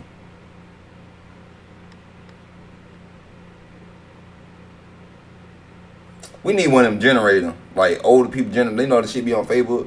Like you say when you're young, then you predict how old you'll be, what you look like when you're old. I'm gonna do that shit and see what we look like when you get old.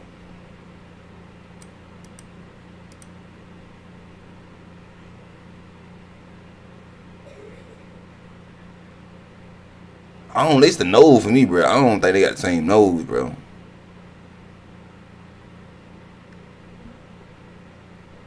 You said he gained some weight? Y'all saying he gained weight? Hold on, I'm trying to look at these two right here. He definitely got the eyebrows though. I ain't gonna cap. He got the eyebrow. Unless he got a nose job, like made this shit bigger and some shit.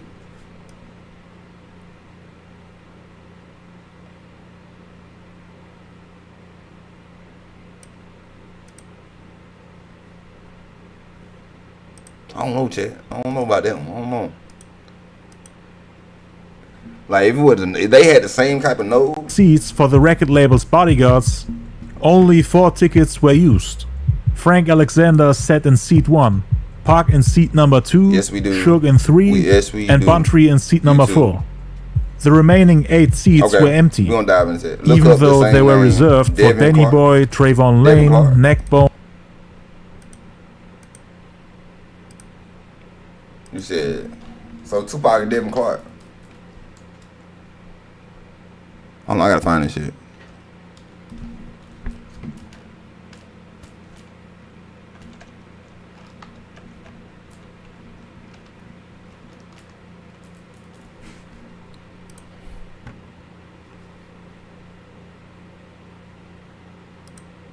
This Devin Clark? I don't know about that. Is that supposed to be Devin Clark? They ain't got no more pictures on him.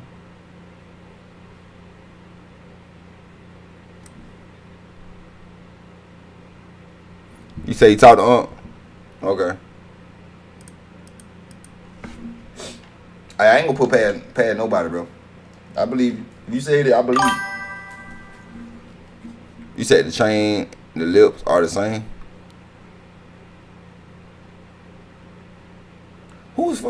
Which one, Devin Clark?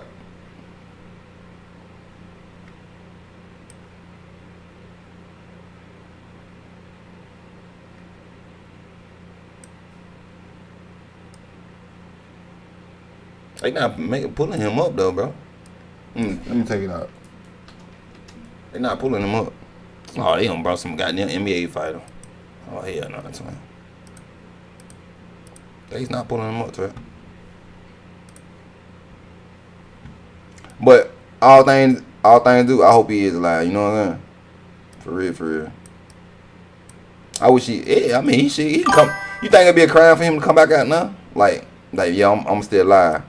You think the U.S. would still hold crime against him if he come back? Pac's girlfriend Kidara Jones, Pac's cousin Jamal Hussein, Castro, Idi Amin, and Gaddafi from the Outlaws. Pac had told the Outlaws and the 2 ladies to stay at the luxury hotel until he comes and gets them to see the fight. But Suge and his people didn't come in time, he can't go back and Pac, for whatever reason, took off on his own. They would have missed the fight if they had gone back to the luxury hotel to get them. Danny Boy couldn't come because he was still shopping. Everyone tried to dress accordingly for the event. Oh, he confirmed his family? That's why Tupac and the Outlaws went back to the luxury hotel. You say you need to hear the voice? voice? You can create your own website by saying, this is what I want. With Wix, you can. To change outfits. Your voice feed, though. At first, Tupac was wearing something more comfortable. Trayvon Lane and Neckbone were told to wait outside the arena. So that's why only 4 of them could watch the fight. The Outlaws speculated if they only had 4 tickets that night, and that they were lied to by Tupac, in order for them to not be disappointed, meaning that they can keep the excitement until the last moment, instead of being disappointed and waiting in the hotel room all sad and miserable. Pac was also waiting for Suge the whole time. It's still unclear why Suge came so late, and more or less ruined their plans. Things would have definitely been different that night if the ladies and the Outlaws were with them. If it is true, Pac had already forgotten about them. I'm just happy he do He was filled with excitement and pride as his good friend Mike walked into the ring and his own lyrics pounded the arena. In town for the Tyson-Seldon matchup, besides Tupac, were rappers like MC Hammer, Too Short, and the group Run DMC. They, along with 16,000 speculators in the arena, and millions more sitting glued to their pay-per-view cable channel, watched as Tyson dismantled Seldon in exactly 109 seconds. Just like Pac predicted on the song dedicated to Tyson. Let's get it on. Alright, this ain't gonna last long. Y'all know how Tyson do it. The spectators barely had time to settle into their seats before they found themselves getting up again and filing out of the arena. Tyson easily defeated Seldon by first-round knockout at around 8:39 p.m. in one of the shortest heavyweight championship fights in boxing history, lasting just a minute and 49 seconds. Tupac was hyped, excited, and rejoiced. Couldn't believe what he had just seen, feeling very proud of his friend. The fight somehow boosted his own confidence and ego. He was a lot more energetic after the fight. Pac was screaming, did y'all see that? That's what I'm saying. 50 punches. I counted. 50 punches. We need the old hip-hop. I knew he was gonna take him down. We bad like that. We need something Come like out of prison and now we're running ish. Like when I was young, I used to like that little fad music. You know what I mean? I'm older, I like lyrics, you know.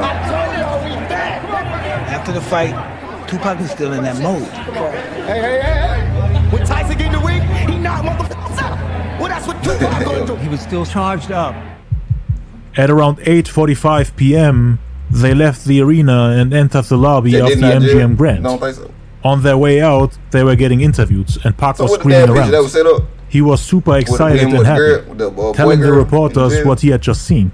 Neckbone and Trayvon Lane were waiting for them outside the arena, and coincidentally spotted 21-year-old Southside Compton Crip, Orlando Baby Lane Anderson, standing there all by himself in front of the entrance of the arena. It was never explained why Orlando stood there after the fight. Some say he was after the gaudy golden diamond Death Row necklace, the one that he quote-unquote couldn't get the last time. Although Keefe D said that he actually managed to snatch it at the mall. He also said that they weren't even after their chains that day. Him and Orlando were supposed to meet up at the food court and cafe after watching the fight. So he wasn't supposed to stand there and wait for nothing, cause all the people he was waiting for were already at the cafe. Orlando might have just been confused that day. Trayvon Lane went to the Death Row entourage and told them that Orlando was the one responsible for the fight 2 months prior at the Foot Locker store at the Lakewood Mall in July 1996. Some people, including Frank Alexander, Mark James and Buntry, said that Trayvon informed Tupac about it directly by whispering into his ear. But according to Trayvon himself, he didn't actually talk with him. He supposedly only spoke to the other Pyru members, which were Neckbone, Buntry, and Shaw, because it was a conflict between the Southside Crips and the Pyru. A beef that Pac technically wasn't involved in, as he wasn't an official member of the gang. According to Trayvon Lane, he just happened to overhear them, and immediately took it onto himself to retaliate as they were his homies. He was a ride-or-die type of guy. He didn't even know who Orlando Anderson was. Didn't care about the consequences. Orlando was a known killer, a highly respected member of the Southside Compton Crips. Many people say that Pac wasn't part of any gang, but Mark James, whose brother Buntry was actually there that day, claims that Trayvon tried to make Pac an official member of the Mob Pyru, meaning the enemies of the Southsiders, and that Pac wanted to prove them his loyalty. Like explained earlier, he made songs about MOB, which could not only be an acronym for Money Over Bees, like he himself explained, but also a reference to the gang he supposedly wanted to be a part of. He even tattooed MOB on the back of his right arm, screamed MOB on shows and interviews. So who knows? Maybe he was indeed part of that gang. You can try to play that gangster shit, but we MOB for motherfucking real. You think you mob, we the motherfucking mob. Now who won? Get your cash on MOB. That's money over just because they breed envy. The niggas don't know they gangbang in LA. They love fighting. Tupac also had Puffy and the whole beef with Bad Boy in mind, thinking Biggie and Puffy want Death Row chains in their music videos to ridicule and taunt them. Heard the rumors of them putting a $10,000 bounty on those medallions. So he was triggered when he found out that those weren't just silly rumors that somebody made up. They were now fully convinced that there are indeed people. You asked for more ways to create, so we made a major update. Sleeve printing is now live. You can now design directly on sleeves across some of our best-selling hoodies and tees. It's built right into the out there that are trying to knock out or even kill members of Death Row just to get one of their chains. He thought Puffy is really trying to humiliate him. Pac felt responsible for Trayvon Lane getting knocked out at the Lakewood Mall by Anderson, thinking Orlando wouldn't have gone for his chain if him and Puffy weren't beefing. He thought his friends wouldn't be in danger and there wouldn't be a bounty on those chains if Pac never came to Death Row and started dissing them. So he thought it's partly his fault. Puff is doing this because of me. I have to make things right. I'm going to handle it myself. That's what Pac was thinking. For him, it was all part of the rap beef, part of the war he had declared on the Bad Boy camp. On top of that, he was thrilled, excited, and filled with adrenaline because of the Tyson fight he had just seen. Hell nah, bro. Dang, I don't disagree with you on it. That's very addictive. When niggas come against me, I'ma knock they punks ass out. If he didn't have anybody to fight, he'll find somebody to fight. According to Napoleon from the Outlaws, the only person who was able to hold him back during these type of situations where Tupac started fights with everyone, including gang members, was his homie Big Syke. Like, what the fuck who always kept an eye on him. He was the type to de-escalate problems instead of letting it go there. Unlike Shook's homeboys, for example, who had a bad influence on him. Syke was always in Pac's ear, like back when they approached him at the House of Blues, and Syke prevented the Crips from shooting him. But the two had a falling out in summer '96, and now Tupac didn't have a homie like that to calm him down. All the people around him were troublemakers and out of control.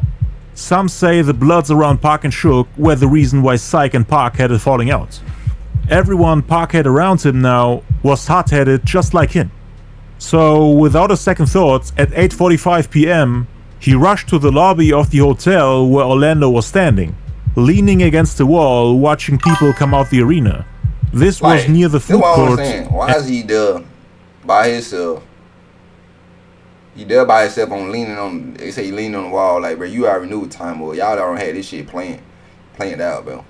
You just you know you got beef with these boys. You know they had to fight. We already heard. They already told them they knew. Y'all knew they was up there and shit. So y'all basically he could both of this. This shit was planned out, bro. This shit was like a planned out hit. This shit was planned out for real. Like on some real shit. See that Pac is in that tall. He lifts in his shoes. Pac was 5'7". Damn, I'm 5'7". Me and the same height. And near a bank of elevators. And again, the reason why Orlando was alone was because their seats were spread out all around the arena. And the Crips Orlando was waiting for at the entrance had already left the arena and were now waiting for him at the cafe where they were supposed to meet up.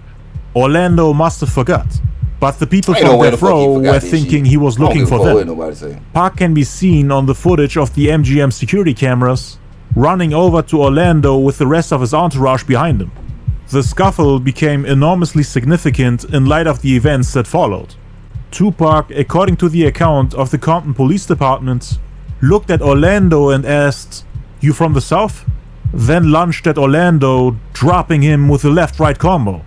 Then others in Tupac's group joined in. Once they had Orlando on the ground, they started kicking and stomping on him. MGM security video caught the incident on tape. Orlando then suffered a rather severe beatdown, as he was essentially jumped by 5 men. Tupac, who can be seen in the footage right here, throwing the first 2 punches, sending Orlando to the ground.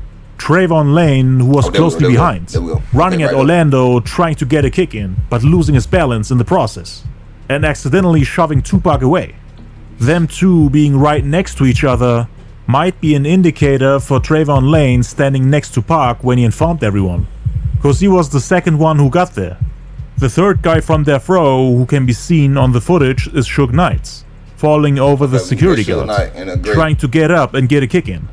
Then we have Neckbone and Black, trying to push Pac and Trayvon away, so that he can get closer to Orlando. He was bigger than the others, so it's only natural to let the big guys finish him off. Just like Shook, he got a few kicks in as well. Damn. And the last guy... MOB was in the same car. I know you motherfucking lying. Guy attacking him was Buntry, dressed in white with a black hat, just like Trayvon Lane, but with white pants instead of black. He can be seen kicking Orlando aggressively. Probably dealt the most damage to him. Him and Neckbone were strong fighters, some of Shook's toughest homies. That's why instead of relying on a security guard like Frank Alexander, Shook brought Buntry with him as his security, even though he wasn't a trained bodyguard, just a Ma Piru goon. Speaking of Frank Alexander, he can be seen in the back rushing to Pac. He neither punched nor kicked Orlando, actually tried to get Tupac away from the fight by pulling him. And that's the key difference between a trained bodyguard and a guy from the streets. While Tupac's security was trying to de-escalate, Shook's security tried to deal as much damage as possible. Orlando had none of his homies there to help him. Only people helping him were hotel security guards who were trying to break up the tussle, throwing themselves over Orlando to block the kicks and punches in hope that they would stop, which they eventually did. Orlando managed to escape the worst of the beating by covering his face. Suge Knight would later receive a 9-year prison sentence for kicking him, of which he only served 5. According to Buntry's brother Mark James, Orlando yelled, "F you and your money," to Suge right when he got jumped. Bodyguard Frank Alexander said he tried to break up the fight by shoving Tupac against the wall. Orlando was just standing there, Frank said. According to his side of the story, Orlando was standing near a hotel security guard. So Tupac attacked him in front of the security, knowing that it would immediately get reported to the police and could potentially get him back in jail. Even though Orlando later told the security guards and the police that he doesn't want to press charges. At 8:55 p.m., Tupac and the Death Row entourage stormed out of the casino before the police could arrive. The most famous rapper in the world is now running through the casino, followed by a large crowd. A lot of people recognized him and decided to follow him through the casino. Pac was pumped up because of the Tyson fight and full of adrenaline, especially after beating up Orlando. Over 100 people were now following him out the casino. They walked out of the MGM Grand and ran into the Outlaws, who actually came back from the Luxor Hotel after finding out that Pac and Frank had gone to the fight without them. So they rushed back to the MGM, thinking they're going to miss the Tyson fight they had been looking forward to, but they had already missed it as it only lasted a few seconds. Pac, Suge and everyone else were already leaving, and they came face to face with the Outlaws at the entrance of the MGM. Tupac then told them that they had missed the Tyson fight and also the one he just had with Orlando. They then walked back to the Luxor Hotel and Casino, which was the place where Tupac was staying. It's a little more than half a mile away from the MGM. Takes about 11 minutes by foot. Crazy. Tupac then returned to the suite he shared with his fiancée Kidada Jones, daughter of the music impresario Quincy Jones and sister of QD3, the producer of several tracks on the Donk Illuminati album. Kidada was serving as Tupac's concert for the Vegas weekend, and she listened as Tupac bragged about the trashing he had just given Orlando. "Some people started a fight with me for nothing. Something's up, you stay here." Kidada, instinctively wary of potential blowback from the beating, agreed to not accompany him, telling him that she'll stay at the suite. According to her, he was upset that the Outlaws missed the fight. He also took his time to change his clothes, had decided to go casual, picking out a dark green Nike tank top, baggy blue jeans, and of course a gold Death Row necklace. Conspicuously absent in Tupac's attire was the bulletproof vest he wore as protection against the many enemies he had accumulated on his rise to the top. Back when they were packing for the trip, he told her that he didn't need it. Some say it was Suge Knight who convinced him to not bring a bulletproof vest, but Pac himself didn't want to wear it. After all, Vegas was hot and dry. The flak jacket would be uncomfortable and noticeably bulky. Pac believed Vegas was far removed from gang violence, and the last thing he wanted was to create the impression that he had something to fear. Even his bodyguard Frank Alexander said that he had trouble getting Tupac to wear his vest, and that he wouldn't wear it very often. According to Frank, he only wore his vest in 1 out of 10 cases. Leaving Kidada to make her own plans for the evening, Tupac descended to the Luxor sweeping driveway, where the evening's convoy had already arrived. His entourage was a standard assortment of flags, flunkies and hanger-ons, as well as a hefty security presence, including Tupac's bodyguard for the event, Frank Alexander, one-time bodybuilder and former reserve deputy for the Orange Country Sheriff's Department. Frank Alexander had his hand on the back door of the BMW. Can y'all see that? Hold on, I'm gonna scoot it over. I gotta look over here. The reason why Diddy killed Tupac. That's what we were watching. All damn Diddy fault. Diddy, Suge, and Keith and was ready to get in. but Tupac stopped him and told him to drive Kidada's Lexus together with the Outlaws. He gave him the keys when they were at the valet of the luxury hotel and told him that the Outlaws will be drinking and partying at the club and that he will be their designated driver afterwards. Pac wanted them to have a good time after they missed the fight, but some people suggest that it was Suge's idea to get him out of that vehicle so that he can talk to Pac in private. Inside the Lexus, Gaddafi sat in the front seat, Idi Amin directly behind him, and behind the driver's seat was Castro. So I'm gonna go over co-producer. It can listen to the music that you have, and it's gonna find samples that. It had to be a lot, bro. Do you think it would be cool? Each person comes up, like 30 seconds, throw a prompt. Rest of the security were mob Pyru members and not trained bodyguards. Like when we was young, we run Since they were in Las Vegas, they legally couldn't carry guns. But guns were brought along anyways, with the only exception being bodyguard Frank Alexander, who forgot to bring his weapon, which was still in his car parked on the opposite side of the building. He wasn't allowed to carry it with him while he was at the MGM Grand. So hours earlier he was told by Reggie Wright to just leave it in the car. And now they were in a hurry, so they had no time to get it. You did say that last night. He didn't want to lose his job after him and Michael Moore argued with Reggie Wright Jr. about bringing their guns. This was the first time Reggie had told him to guard Tupac unarmed. So that's why his weapons stayed in his car the whole day, on the other side of the valet, and Frank couldn't get it. And the whole time Frank was feeling uncomfortable and overwhelmed by responsibilities. Things would have been different if Frank was in the BMW with a gun. He had a bad feeling about it. The half a dozen vehicles with Suge and Tupac in the lead in a brand new black 1996 BMW 750 IL sedan made their way over to the prestigious Paradise Valley Township on the city's outskirts where Suge had a mansion. They were in party mood as the caravan of luxury cars, a Lexus, a BMW wagon, a Mazda Miata, a Toyota Supra, and a Mercedes-Benz carrying friends and security followed closely behind. Pac and Suge disappeared into the mansion while the others waited outside. Suge wanted to change clothes for the evening, and they had a little conversation in private. Back at the MGM Grand, Keefe D and Von Zip were still sitting at the cafe and waiting for Orlando to arrive. They had been waiting for over 20 minutes, and he hadn't showed up yet, even though that was the plan. Then some 118 East Coast Crips came and told them that some people from Death Row jumped on Orlando near the casino. Keefe D asked, "Who?" And he responded, "Them Death Row guys."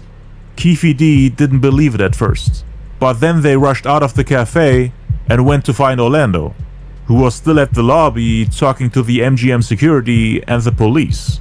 At that time, Orlando's identity wasn't established. He didn't tell them his name. The cops offered to take the unnamed victim to the MGM Grand's basement security office to fill out a police incident report and sign a complaint. But Orlando said no. He told them that he was okay and that he didn't want to press charges. The officers let him go without even asking for his name or writing down what happened. Von Zip sent one of his people from New York to go get him out of there and to bring him to the lobby bar where Keefe D, Von Zip, DeAndre Smith, Terrence Brown, and a bunch of other Crips were waiting. They all sat in the corner of that bar. When his nephew arrived, Keefe D asked him if he's alright, to which he responded, "My shoulder's kinda effed up." They had kicked his shoulder during that fight. Keefe D was even angrier than Orlando. He was then told that the same guy from the Lakewood Mall incident, where Orlando got into a fight, had jumped him in retaliation with 4 other people. Orlando said, "Them Death Row guys rushed me. One of them guys from the Lakewood Mall was running with that boy that started that ish," referring to Trayvon Lane and Tupac. So according to Orlando, the two were running towards him together, which again can be seen as indication for Trayvon Lane not speaking with Suge and his homies in private, and Tupac coincidentally overhearing them like Trayvon claims, but him informing them standing right next to Pac, meaning him whispering in Tupac's ear. I just sketched an idea this morning and I now have a fully animated voiced over video. It's only 2 p.m. AI content creation is... And informing him about Orlando could have been indeed the case, or at least he said it right next to him, so that they were able to rush Orlando together, cause Trayvon Lane is trying to shift the blame away from himself, saying that he wasn't even speaking in front of Tupac. A witness heard Orlando say, "F that ish. What Tupac think this is? We gangbang out here." According to Keefe D, both him and Orlando were huge fans of Tupac back then. The Crip, Corey Edwards aka C-Ray, was at the bar with two of his friends. According to him, he wasn't there with the Southsiders. One of them recognized him and came over to him. Told him that Orlando got jumped. "Hey man, they just jumped on nephew over there." C-Ray had just bought some drinks, turned around and saw Orlando stand up by the pole. According to him, he didn't appear to be injured. C-Ray went over there and talked to him. "Dog, what's up? You alright?" To which Orlando responded, "Yeah, I'm good." C-Ray then asked what happened. "Them Death Row guys tried to jump on me. Man, I want a fair one." Meaning a fair one-on-one fist fight between him and Pac. Yeah, they jumped on me. Now I want a fair fight. I would love to see that. C-Ray then said, "Man, look, we can catch up with all this when we get back to Compton, you know?" To which Orlando responded, "Dog, if it was you, you wouldn't want to wait till we get home." To which C-Ray agreed and said, "You're right." They felt like they couldn't let no quote-unquote record company studio gangsters do them like that. They got that term from Eazy-E, who called everybody from Death Row studio gangsters, and the Compton Crips ran with it. Death Row is looked upon as the studio gangsters of the 90s. Have they lost their effing rapping minds? Keefe D said. Puffy had already talked to me about helping him out with the problem he was having with them people. That was a double whammy. Then you add on top of that the fact that we helped Suge with the money to get his record business going. And the man gone bite the hands that fed him? Add insult to injury cause Suge still hasn't paid Pat Johnson his money back. Got too big for his britches and stopped taking Pat Johnson's calls. Strike 3, homie. Oh, okay. You're out. North side. They were both major players in the same game. Shout out St. Louis. And according to Keefe D, they both had the same boss, Pat Johnson. So he was caught by surprise when he found out about it. Keefe D felt like if Suge and the Paru had beef with them, Suge should have said something the last time they met, which was at the House of Blues. But instead, him and his people, quote-unquote, committed the ultimate disrespect by kicking and beating down his nephew Orlando in a video that can be seen all around the world. They were now thinking of a way to get back at them. Felt like they had to do something about it. Right? Orlando wanted to retaliate to save his reputation on the streets. Whooping his ass. This is your perfect opportunity, baby, Von Zip said to Keefe D, referring to the offer that Puffy had made him. Von Zip and a few East Coast Crips asked if they need help, and if they shall come with them. He said, "We got artillery out here." "Nah, we good. We'll handle it, but good looking out." He appreciated his offer, but this was a matter they had to handle themselves. Keefe D had people in Vegas who were selling cocaine. They informed him about Tupac's plans that day. "Man, we know where them guys will be. They're gonna be at the 662 Club. They've been advertising this all week. Them people been on the radio out here for weeks, talking about a Death Row after-fight party at the Club 662. That guy Park's supposed to be there too." "Aight, homies," Keefe D commanded. "That's where we're going then." I wouldn't even go to the club. I went to the club. Y'all did. According to Keefe D, the conversation about the $1 million bounty was just a business opportunity that was offered to him. He was still on the fence on whether he should do it or not. Cause Keefe D was already making a lot of money from drug sales. He didn't need to go after his childhood friends. But after they had jumped on his nephew, it became ominously personal. Keefe D and the Southsiders left the MGM Grands and were now waiting for the valet to bring out their cars. Von Zip's Benz had arrived first, as he had left the building while the Southsiders were still formulating a strategy. He then called Keefe D over to his Benz. As he walked up to the driver's side window, he noticed the rapper Foxy Brown in the car with Zip, who then instructed her to step out the car so that Keefe D can jump in. Zip had a hidden compartment that he opened up. He reached in and pulled out a black 40 Glock. Zip turned to Keefe D and said, "It's time to get the money," alluding to the conversation with Puffy about the $1 million bounty. Killing two birds with one stone. Taking out Suge and Pac so that Orlando can get his revenge, and in the process collecting Puffy's $1 million bounty. Puffy had previously asked Von Zip if Keefe D and the Southsiders were reliable, and if they would accept the offer to get the job done. Without Zip, he would have never made that kind of offer. He was the middleman between the two, and made everything possible. That's why Zip wanted a share of the money too. And now he's handing Keefe D the 17-shot pistol, which Keefe promptly put down the back waist of his pants. "It's the perfect timing," Zip said. Keefe then hopped out the car while holding the door open for Foxy Brown to get back in, closed the door for her, and Zip pulled off right when the vehicles of the Southsiders arrived. "Get in the car you came in." Build a website you love with Wix. She with them? For your words, I thought she from New York. Create. Let's roll. Terrence Brown jumped in the white Cadillac his mother-in-law had rented for him, together with DeAndre Smith and Orlando Anderson. There were two more vehicles according to Keefe D. Him and his brother Kevin Davis, aka Little Dog, jumped in a rented van together with C. Ray, who was one of his top salesmen and later became the first one to snitch, Trey, who's C. Ray's cousin, Wendell Prince, and BMF's Big Meech out of Detroit, who was actually cool with Puffy and always around him, but he got into a shootout 7 years later with Anthony Wolf Jones, the guy who allegedly killed the Piru Big Jake. Wolf ended up losing his life during the shootout with the BMF guys. Keefe D never spoke on the passengers of the third car, only said that the vehicles had between 3 to 4 passengers each, which is kinda weird because the van, as described by Keefe D, had 6 passengers, 2 of which he didn't mention in most of his accounts, namely Wendell Prince and his brother Kevin Davis. It's possible that the two were in car number 3, and that Keefe D lied about them being in the van to hide the identity of the remaining passengers in that vehicle, which would make the statement of coming with 3 vehicles, which had 3 to 4 passengers each, more accurate, cause the van with the 6 passengers was only mentioned in the interview with Officer Greg Kading, in which he said that there were only 2 vehicles, the white Cadillac and the van.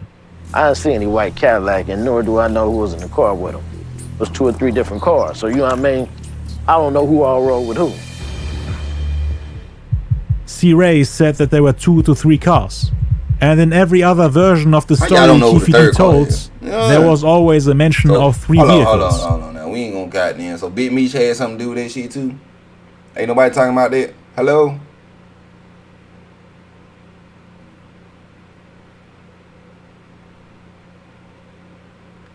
Fur cost. So Big Meech, cancel his ass. Tell y'all make sure we gonna cancel his ass. You gonna make me make a video. I'm gonna have to make a video on this shit. Fuck Big Meech. Maybe they counted Von Zip's Mercedes-Benz as the third vehicle, or are trying to keep the identity of the passengers in the third vehicle a secret. Cause it's kinda odd that both of them are unsure and make conflicting statements about the amount of cars they had that night. Anyway, Keefe D and his people left immediately from the MGM parking lot and headed directly to the 662 Club. Orlando was wearing a white jersey with the Dolphins logo and the number 13 both on the chest and the shoulders. Keefe D was dressed in his Ray Luca Crime Story suit. He made some conflicting statements about their objectives that night. In most of the interviews he said that the goal was to kill them. But in the most recent account he said that he wanted to confront them. Talk to them. Hey man, why the F y'all jump on my nephew? He only wanted Orlando and Pac to have a fair one-on-one, thinking Orlando would easily beat him in a fight, as he was around 6'1" and well known in the hood for knocking people out. So the most recent version of his story is they only wanted a fair fight, but I personally believe that Keefe D made that part up. For Orlando, it didn't matter who Tupac was. He wouldn't have cared if he was the president. Even though later in an interview he revealed that he was a fan of him. Orlando just wanted to catch him slipping and show everybody that you can't just jump him, humiliate him and get away with it. Cause Orlando was a cold-blooded killer. Gangbanging was all he did. And now it seemed like somebody from the opposite side, from a rival gang, tried to test him and more or less declare war on them. Cause he knew that the people who jumped him were Ma Piru members. Damn. Plus Tupac asking, you from the south? But why she right was before with them, throwing the That's first what I wanna punch know. was another reason for him to assume that the rival gang was trying to test him she gave up the car? and show that they don't respect him, his reputation, and the Southside Crips in general. We need to So bring it you was to the provocation interview. on numerous levels. To somebody who's been doing nothing else his whole They better life hope I but don't be big, 'cause I'ma gangbanging. interview these Somebody motherfuckers. who Like, had a what's going on? reputation I on the gotta find this shit streets out. that he had to protect. He felt like he had to prove everybody that him and his That gang was beat a Meek's bodyguard that Puff killed.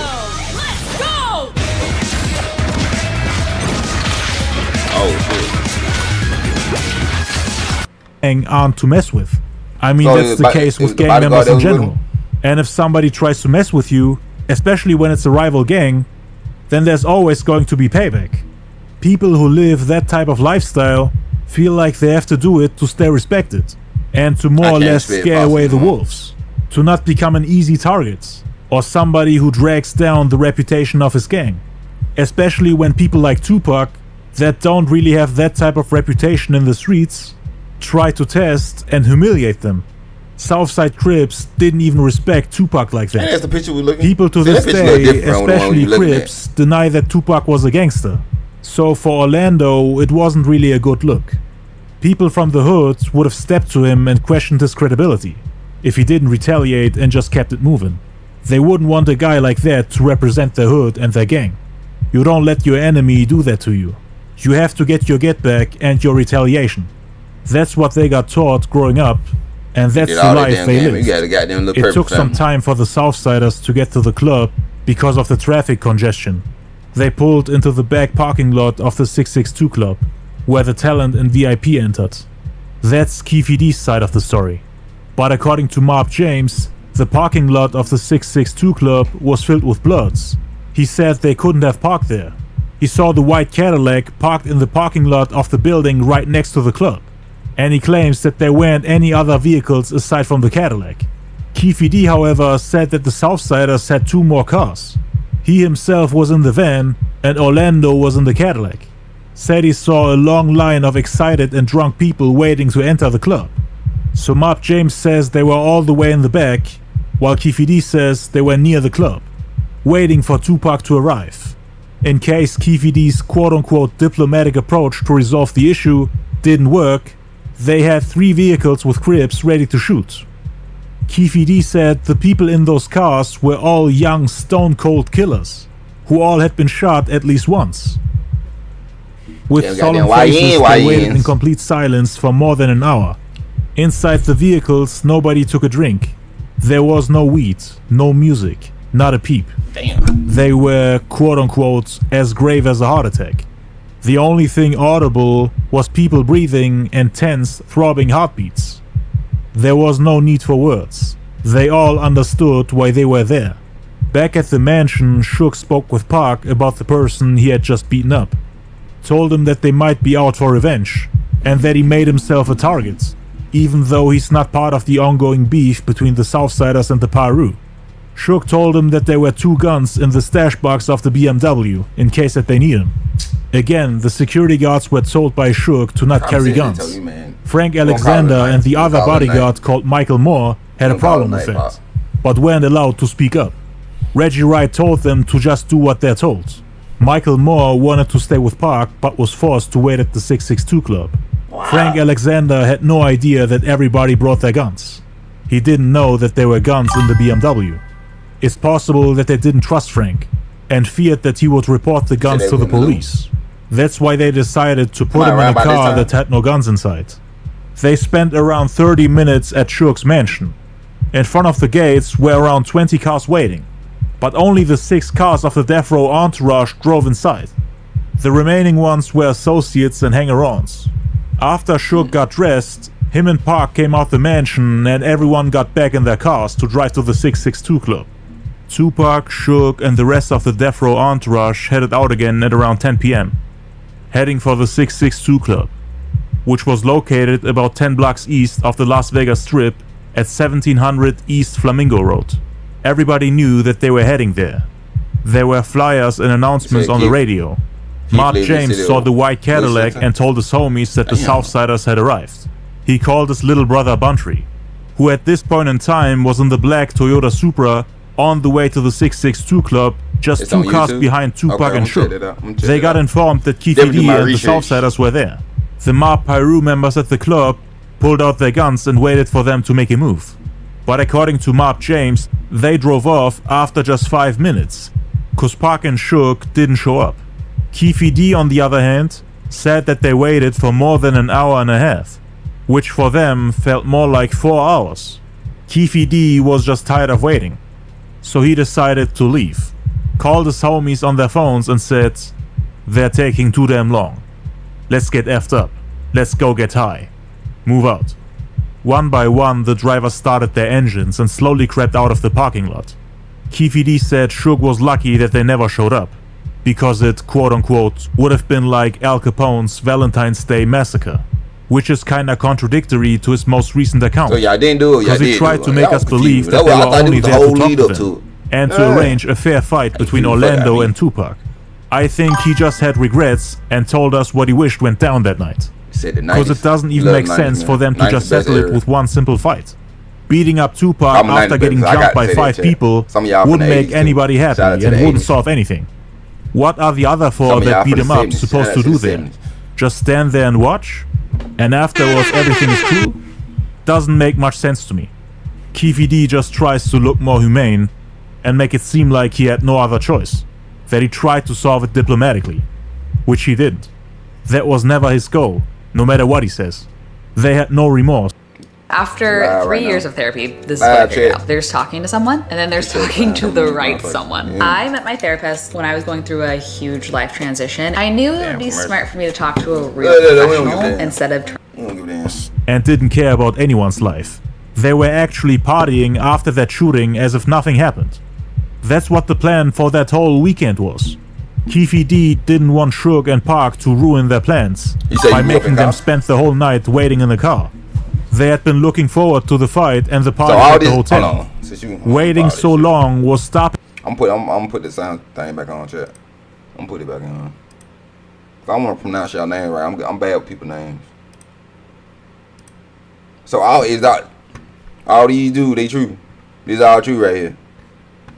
I need no factual shit about these motherfuckers. Them from doing what they had gone to Vegas to do in the first place. You from the west side? Have a good time.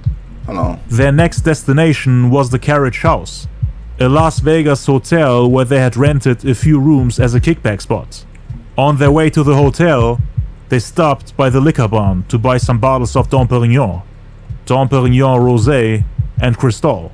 As they were loading up to leave the liquor barn, Keefe D took advantage of the chance to get away from the people he was sitting with in the van.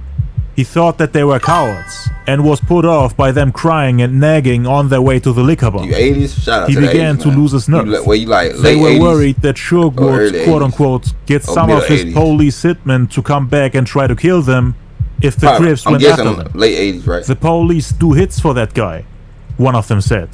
The whole time Keefe D was thinking, y'all shouldn't have jumped your punk ass in here if you're scared. Y'all know what we came here to do. Keefe D once again confirming that their intention was to kill them the moment they stepped out of the MGM. Instead of getting back into the van, Keefe D jumped in the front passenger seat of the Cadillac, which was driven by Terrence Brown.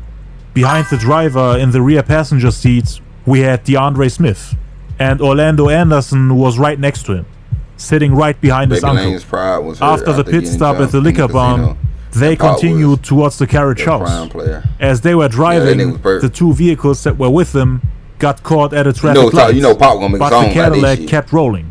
It took Suge and the Death Row entourage the better part of an hour to reach the south end of the strip through bumper-to-bumper traffic and the fast-gathering crowd along the sidewalks, clamoring for pictures and autographs. Whole time we can't really at approximately 10:55 p.m., when the BMW stopped at a red light, Tupac rolled down the passenger side window to allow a man named Leonard Jefferson to take a picture. The two had a brief conversation. Yo, what's up, Pac? Tupac looked at him for a few seconds, then recognized him and said, yeah, what's up, man? They had seen each other before, and Pac remembered him. Leonard asked him where they were heading. and Pac said they were going to the 662 Club. Invited him to come over. Leonard said, alright, cool. Hey, let me grab a picture real quick. His camera was in the center console, so he just grabbed it and snapped the picture, which is actually the last photo of Tupac ever taken. One of the most iconic pictures in hip-hop history, with Suge Knight focused on the road, and Tupac looking slightly nervous and worried. Right after taking the pic, the light changed green and they pulled off. Just after 11 p.m., Suge was halted on Las Vegas Boulevard, pulled over by a LVMPD officer on a bicycle. The brand new car displayed no temporary plates. The cop also informed him that the volume on the stereo was too loud. Suge and Pac had turned up the volume so loud that everyone on the streets could hear it. The plates were found in the trunk of the car. After a brief conversation with the officer, Suge was let go without being ticketed. During that moment, some girls who were in Vegas for the weekends recognized Suge standing in front of the car. They decided to join the caravan. Pac was all hyped up and full of energy, yelling, "Come on, come go with me, come with us." Told the girls to follow them to the 662 Club. So they drove off. You haven't listened? So why y'all interview type Gary? it in, and then you go digging. He doing bad at their job. And the girls were right behind them, accidentally cutting off the security. The caravan continued down Las Vegas Boulevard until they reached Flamingo, where they turned towards the club, which was about 2.5 miles away on the same road. Both Suge's BMW and Keefe D's Cadillac were now on the East Flamingo Road driving in opposite directions. Keefe D driving west, ready to turn left, and Suge driving east towards the 662 Club, both on the same road. Keefe D was sitting at the light, just about to turn left onto Las Vegas Boulevard, where the Death Row entourage came from. He was talking to Zip and a guy named Lil Daddy on the phone, explaining him that he couldn't find Pac and Suge, telling him that they're now on the way back to the hotel. It was at that moment when they saw Tupac on the other side of the road, standing in the sunroof of the BMW, talking to the... What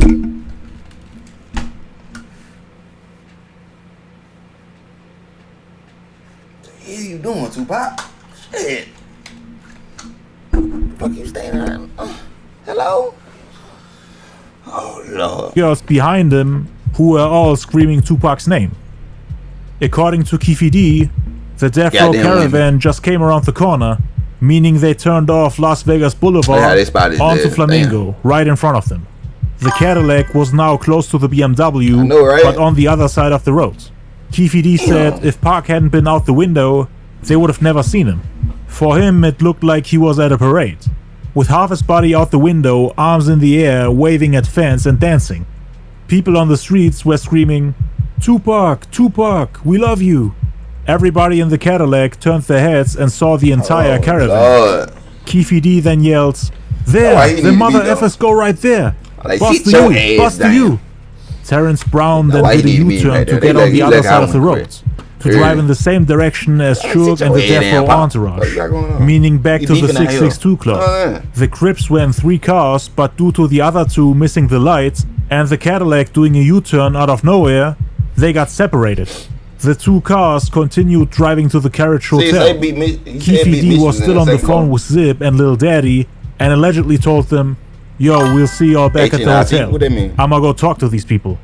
As they reached the intersection of East Flamingo Road and Koval Lane, the girls in the Chrysler Sebring decide to get out of the caravan to go to the club ahead of them by switching lanes. It's a 6-lane road, 2 lanes that turn left, 3 lanes that go straight ahead, and 1 lane that turns right. According to Keefe D, there were around 15 to 17 cars that waited for the lights to turn green. Suge's BMW and most of the cars of the Death Row caravan were on the 4th lane, which is the one in the middle of the 3 lanes that go straight ahead. They were surrounded by 3 vehicles of the Death Row entourage. Trayvon's Mercedes-Benz was in front of Suge's BMW. He was in it with Kevin Woods, aka K-Dub, one of the 2 people who were present at the Lakewood Mall with Trayvon Lane when they fought Orlando Anderson and the Southsiders. K-Dub was driving and Trey was in the passenger seat. There were guns in that vehicle. Suge felt safe having shooters around him. Buntry and Neckbone's black Toyota Supra was on the left, meaning on the third lane. And Frank Alexander's Lexus was directly behind Suge. The rest of the Death Row entourage was on the fourth lane. The two ladies had switched to the fifth lane, meaning the one on the right of the BMW, to get out of the caravan. The lane was free and also going straight ahead, in the direction of the 662 Club. The two ladies used this opportunity to leave Suge's BMW behind them. As soon as the girls went past them, a white late model Cadillac eased up on the right side of Tupac's BMW. Damn. It had slowly rolled past the long line of luxury cars. They were looking into each one until they pulled up to the front vehicle and found who they were seeking. Frank Alexander and the Outlaws noticed how it was relatively close to the BMW. Like two rams locking horns, Suge and Keefe D looked each other dead in the eye. According to Keefe D, Suge had a terrified expression on his face. No words were exchanged. The time for talking had passed. Tupac supposedly made an erratic move and began to reach down beneath his seat. It was the first and only time in my life that I could relate to the police commands, "Keep your hands where I can see them." Instead, Pac pulled out a strap, and that's when the fireworks started. And at 11:15 p.m., 13 shots were fired at the BMW. 3 bullets into the rear and 5 bullets into the front door. 4 bullets into the front passenger window, and 1 bullet into the windshield. The first to get hit, according to Keefe D, was Suge, who was grazed by a bullet on the right side of his back head. Suge bellowed after being clipped in the head and neck with shrapnel and glass fragments. He then ducked and Keefe D thought that he was dead. Pac, on the other hand, wasn't ducking. Keefe D even joked about it and said Pac was trying to breakdance in the car. He also added that him and Terrence Brown were ducking, thinking Pac would shoot back. K-Dub, who was sitting in front of Suge's BMW, looked through the rearview mirror and saw Tupac trying to jump in the back seat while they were getting shot at. He also saw Suge bleeding from the head. Pac stood up to try to get in the back seat to get out the way of the shots. That's how he got shot in his hip, which hit one of the bones, the doctor said, and traveled to hit his lung. When he stood up, I grabbed him and said, "Get down," and covered him. When I pulled him down, that's when I got shot in my head. I got shot in the head, got grazed some other places, but I still got the bullet in my head. It's still there. I got a deep slash with a bullet grazed the back of my neck. You asked for more ways to create, so we made a major update. Sleeve printing is now live. Which if it went another inch, it'd hit my spine and paralyze me. I'd have gave my life for him, without a question. Directly in the withering line of fire, Tupac desperately tried to scramble out of the way, in hope that he can jump in the back seat. But he didn't manage to do so. He exposed his torso and was immediately struck in the chest, as well as his right hip, arm and hand. 4 hits at close range, all in quick succession. "Get down," Suge yelled. Some people accused Suge of using Tupac as a shield, but Keefe D denied it. Officer Chris Carroll, who was there that night, said that it's very unlikely Tupac, he got shot in the hip and shit. You tell you post shit, you a big motherfucker, Suge. You know what I'm saying? Somebody lying. Oh my God, bro. Oh hell no, man. What the fuck, man? Shit took all the bullets for him. Nah, I don't believe that right likely for Tupac to have tried to jump in the back seat, as he had no bullet wounds on his back. All the wounds he received were on the right side of his body. One of the bullets went into Tupac's right lung. They had guns in the stash box inside the car, and some sources suggest that Tupac didn't actually try to jump in the back seat, but tried to turn to get one of the guns that were hidden in the car, which would confirm Keefe D's statements about Tupac pulling out a gun. But he could also have tried to make it look like self-defense. The guns were still in the stash box when the cops searched it. They didn't know how to open it without damaging the car, so they never found them. According to Keefe D, they shot in self-defense, thinking that Pac would shoot back at them. In a more recent account, he said that Tupac actually shot back. So we once again have conflicting statements and don't know what to believe. Keefe D himself changed the story numerous times over the years. The part about self-defense was added recently. Frank Alexander and the Outlaws said that the shooting happened immediately after the cars were next to each other, And if you look at the bullet holes on the BMW, you can see that the first 3 holes can be found in the rear door. Yeah, they shot Why first. would you shoot bullets into the rear door if the vehicles stand right next to each other? And if you're trying to shoot Tupac after seeing that he quote-unquote reached for a gun? And if you had enough time to do a stare down? Just from the bullet holes alone, you can tell that the Cadillac was moving the second they started shooting. And from the looks of it, the shooter fired the first bullets too early, before he could get a clear view of the passengers of the BMW. The guy in the back window started firing when he was behind Tupac, and stopped after he was in front of him, when Pac was out of sight. The last bullet that hit the BMW went through the right side of the front shield window. So by that time, the trunk of the Cadillac had to have been near the front door of the BMW. In order for that to be possible, the Sebring of the ladies in front of the Cadillac would have had to drive off first. The women in the car said they drove off shortly after hearing the shots, and the Cadillac almost crashed them while turning right and trying to overtake the Sebring. So all evidence points to them shooting on sight, without the Cadillac holding next to it to have a stare down or an analysis of Tupac's movements. The Cadillac had to drive very slowly, so that the shooter could fire 9 bullets into the front door and window. As they got closer to the BMW, the arm came out and the gun just started firing. Fuck you though. Wix gives you the power of AI to build the website you need with full business functionality. The shots came either from the front or the back window on the left side of the Cadillac. In the interviews with the detectives, all 3 witnesses, namely Frank Alexander, Yaki Gaddafi and Idi Amin, have said that the shots came from the front window. But months later, they all said that the shots came from the back. So they have all changed their stories over time. During the witness interviews hours after the shooting, all witnesses were convinced that even though the shots came from the front window, that the shooter wasn't actually the driver, but the person sitting behind him. Meaning a guy that's sitting exactly where DeAndre Smith was sitting. Which is weird because the first 3 bullets went through the back window of the BMW. So how in the world were Keefe D and Suge Knight able to make eye contact before the shooting? Assuming that the cars were standing parallel to each other like Keefe D claims. Only way for that to be possible would be the shooter firing the first 3 bullets from the back window and then using the front window after realizing that he missed the target. But that way the bullets would be flying diagonally, but Tupac's bullet wounds can be found on his side. And the bullets went straight through him as if the arm of the shooter was in line with Tupac. All the bullets went in horizontally, while Tupac was facing the front shield window.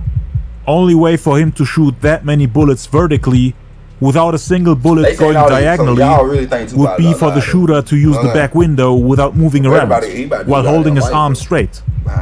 Years later, you didn't hear a single account where the shots came from the driver's window. Keefe D himself said that the shots came from the back window without being 100% sure who pulled the trigger. He just said it came from one of the rear passengers. He did later say that it was Orlando, but he didn't see him shoot. He just said when he tried to give DeAndre Smith the gun, he got cold feet and panicked, saying, "No, no, no, no, no," while pushing the gun away from him. And Orlando was supposedly so enraged and full of adrenaline that he grabbed the gun without hesitation. Orlando's ego and pride got the best of him. Keefe D wants us to believe that Orlando Anderson leaned over a 350-pound heavy DeAndre Smith and opened fire with a semi-automatic handgun while getting a clear view of his targets and getting clear shots as if there's no obstacle in the way, spraying the right side of the BMW, riddling the door and shattering the heavily tinted windows. Every time Keefe D was asked if DeAndre was the shooter, he didn't want to answer.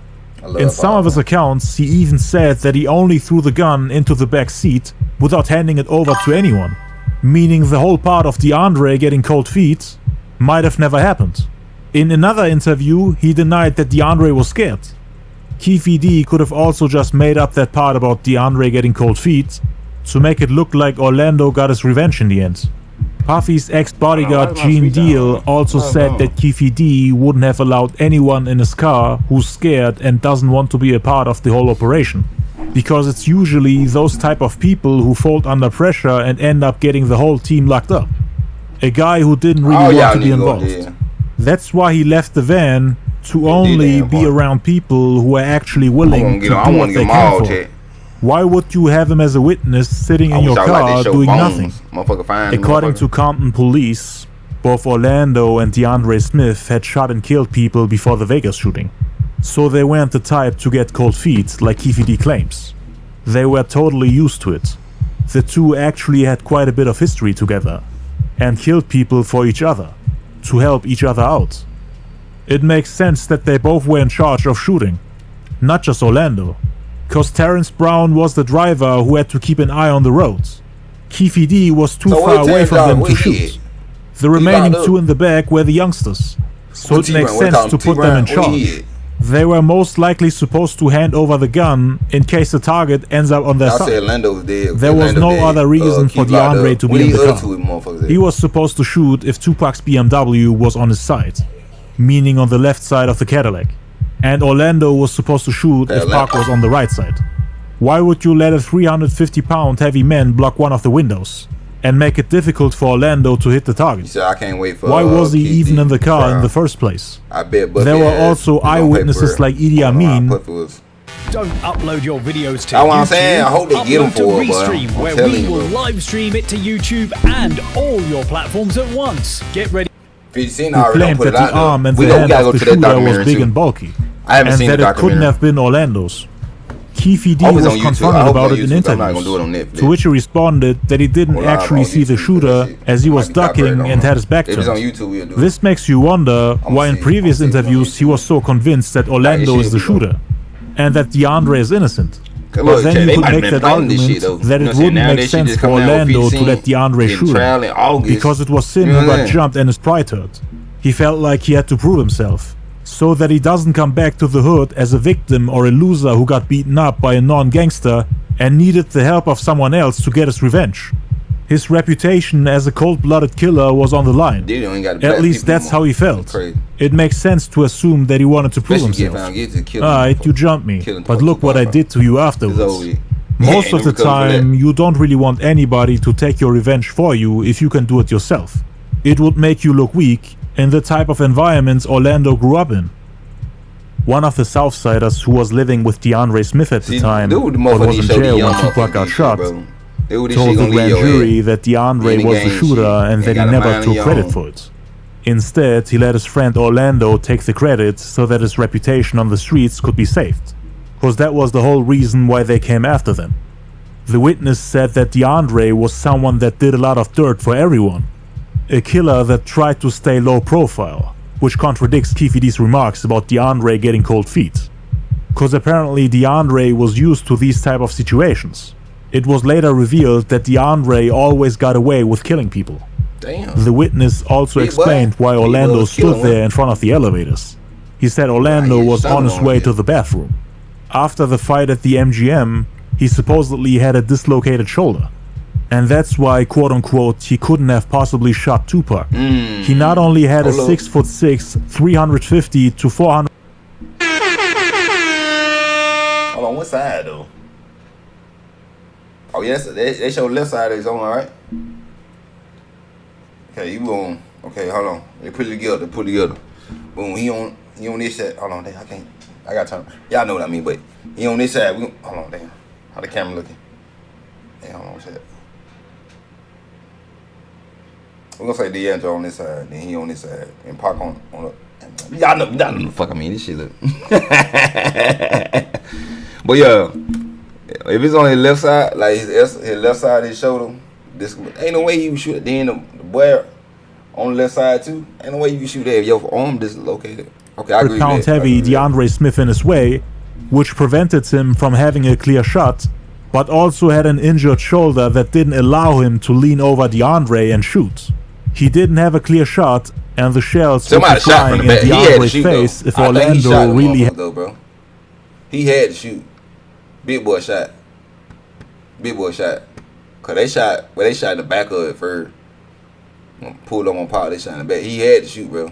Had leaned over him. He was just too big to get out of the way or to make space. Andre supposedly told him, "Give me the pistol," and shot Pac. Yeah, That would for explain real. why all That the don't make no eyewitnesses sense. said that Big the boy arm did was this big, shit. dark, and bulky. Big boy, Even though Big boy did detectives this are shit. convinced that it was Orlando. I'm talking about the when Dre shot was the just back- in a back of better the car. position to That's do what I'm it. talking about. Big boy If had Orlando was on the left side, he would have done it himself. Yeah. He said he saw Orlando in an arm sling shortly after. In one of Yes, he the did. interviews, Leaned over his KVD other- said that his Orlando other went to a arm, hospital shot a with his day other after arm. the shooting because of the shoulder injury. I think they just made Everything him that fall guy KVD though. said He and had to be the fall everything guy. I I presented think in he this had been video playing about that shit Von out. Zip, KVD, and But Puffy, he already had a scuffle with everything him. aside They from the say shit, statements anything about the they identity get of the us, we gonna blame it on shooter Orlando ass. was confirmed by the Southside That's Crip what I that think. lived with DeAndre. The statements made by eyewitnesses seem to be in line with the recent witness testimony in front of the grand jury. Yaki Gaddafi, who was one of the members of the Outlaws, was sitting in the black Lexus right behind Tupac. And Why y'all claimed to didn't have shoot seen back? the I'm crazy. driver Like, and where the y'all arm of the guns shooter. at? You know what I mean? Just like Frank Alexander and Idi Amin, he said that the shots telling came from Pop, the man, front you had some window. bad homeboys. The arm was supposedly dark, but the driver was brown. Oh yeah, 50 Cent. Meaning that it wasn't actually the driver Yeah, who watch shot this out the game over. window. I haven't watched He it might yet. have made a mistake I about ain't where even the seen, shots like, a came clip from. of it. But more I important seen than on- that only seen is on- the part where he on said the Instagram. shooter is dark-skinned.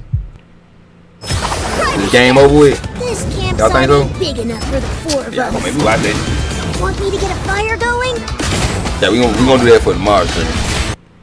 The Tomorrow only stream, dark-skinned y'all person soon, in y'all the make sure y'all car come in. We gonna was do that. We gonna DeAndre do Smith. that.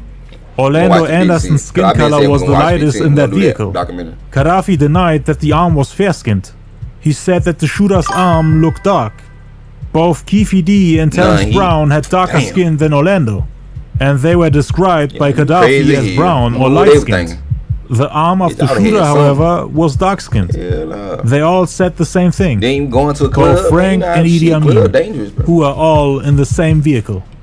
Frank, the driver of the Lexus, said that the arm of the shooter was as black as the gun itself. See, big DeAndre boy, Smith big was boy, the only big boy. person in that vehicle that fits the description. The Yeah. detective even asked him again to clarify, and Frank repeated it, denying that he was fair-skinned. Said he was dark black, not just black, dark black. Years later, he ain't never heard added, no dark, but what's all I dark black? saw I heard was black. the position of the shooter. Dark black He is was crazy. in the back seat. I saw the arm Yeah, of the set up, shooter yeah, come set up. out. I saw a silhouette of him, I agree with this which was a black person wearing a skull cap and a We beanie need cap. a hell yeah for that. Orlando Anderson did not wear a cap that day, and his arm did not have the same color as a gun. Right agree next with to you, the Matt. driver Frank, we had Yaki Gaddafi. The front passenger seat was the place where you could see the shooter the best, and he said the same thing as Frank. The shooter was dark-skinned. So we all agree Big Boy did it. Y'all think Big Boy Behind did it? Gaddafi, we had Idi Amin, who at first told the Big boy. cops that he could He was on identify left the side of- shooter. left side of the car. But He had then to. later, he He said, "Oh, denied really that he dark." was able to. I saw 4 black males in a white Cadillac blend as in it with rolled by our shades. It's car, crazy. just before Tupac got shot. I couldn't see which of those 4 They pulled the say- trigger, he said they ain't get paid, but I though. saw the gun come He said from the Puffy ain't back paid him. seat out through the driver's window, He said and I Puffy ain't saw paid the him. driver. I did see all 4 faces for a few split seconds before the shooting though, and I told the police that. I can't promise you I could identify them, but nobody has ever even asked me to try. He also said that the arm of the Lord. shooter was dark-skinned, and that it came They about to piss me the fuck off. Like, bitch. I don't give a damn they didn't. You should have went and said something. You supposed to be the, you know what I'm saying? I had these unreliable motherfuckers behind. Always fucking out the front window, but by the person sitting behind I the ain't never driver, listened to your goddamn which was music no more. DeAndre Smith. To Idi Amin's left, we had Castro, another member of the Outlaws. He couldn't see the shooting as well as the others. He said the fathers y'all from can't the see the shooting? Y'all right in Napoleon front, from though. the That's what I'm Outlaws, gonna get. who stayed in LA that weekend, was told that the shooter was not actually Orlando Anderson but somebody else. Trayvon Lane, on the other hand, was One of them allegedly the guys first took to all tell the people money that it and was kept it Orlando. for himself. And as previously mentioned, Trayvon Lane was You the think it was person the, who had the fight with him at the damn, mall. they just told him who did it, Trayvon the, might have been able to see the shooter middleman, the as he was middleman in the from front earlier. passenger seat Chat. of the What vehicle was in the front of the middleman BMW. And the Cadillac rolled right past them when the they were middleman trying to between escape. Puffy and them. Trayvon and K-Dub accidentally prevented the BMW from escaping. What's his name? Cause Sure could have just driven off the moment they started I think he the shooting. one took the money. Trayvon might have he did actually get spoken fired to for it. Officer Greg Kading in private and informed him about Orlando being the shooter, since the officer is fully convinced that it was him. But then you have people in DeAndre's neighborhood saying that he bragged about shooting Tupac while having Orlando with him. But to be fair, Orlando is said to have done the same, meaning they both wanted credit for killing Tupac. According to Low MB from the group OFTB, who was actually one of the people who were on their way to the 662 club, Yaki Gaddafi later on at the hospital told him that the shooter was light-skinned, looking like him, which is the complete opposite of what he told the police. So it's not just outsiders that spread false information about the case, but even the people that were present at the crime scene. The eyewitnesses weren't telling the truth and were making things difficult for the police to solve. This whole case is a convoluted mess. You have multiple accounts from both the victim and the perpetrator side that have changed over time and contradict each other. People don't know how to have fun no more, man. Tell a story. I ain't gonna tell a story, but I tell you this: it wasn't Anderson, so that's all I got to say about that part. So during Anderson.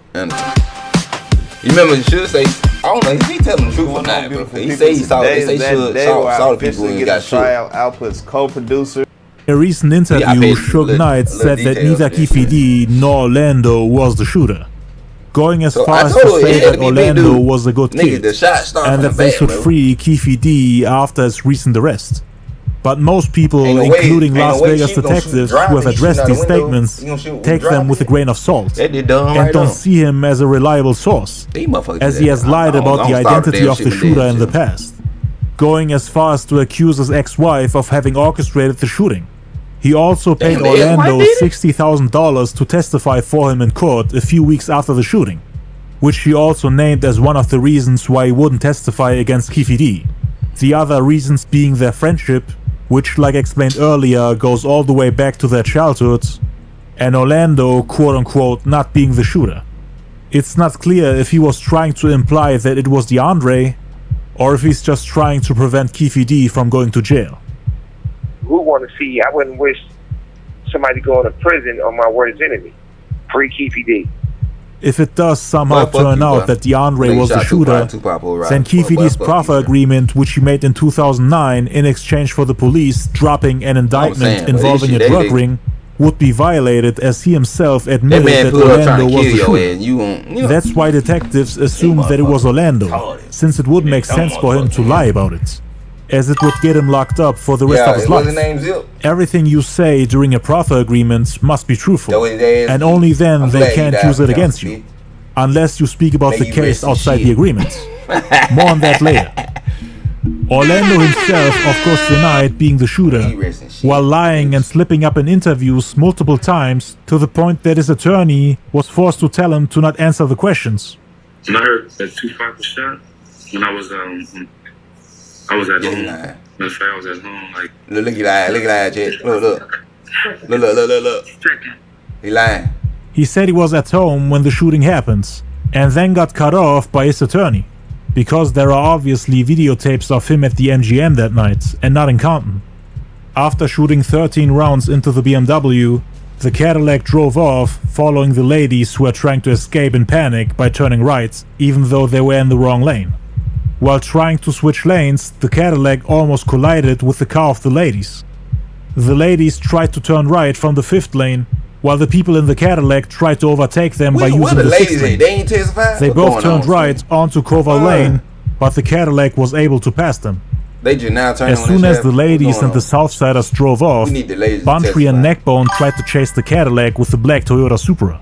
They were on the 3rd lane, right next to Shoke's BMW. The women in the white Chrysler Sebring didn't know where the shots came from, and were blindly trying to get away from the shooting as fast as possible, not knowing that they were doing a race with the shooters. This shit's crazy. The Sebring of the ladies was in between the Cadillac and the Supra, like, you can't see nobody. So it was a high-speed chase with Buntry and Neckbone trying to pass the Sebring to get closer to the Cadillac, and the Cadillac trying to escape.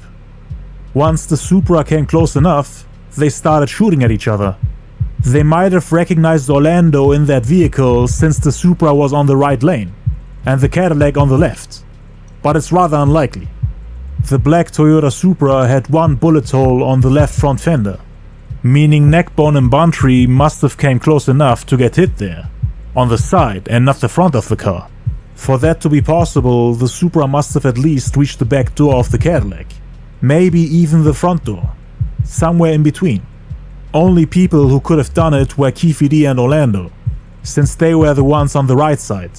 But Keefe D said that he didn't even notice them. Terrence Brown made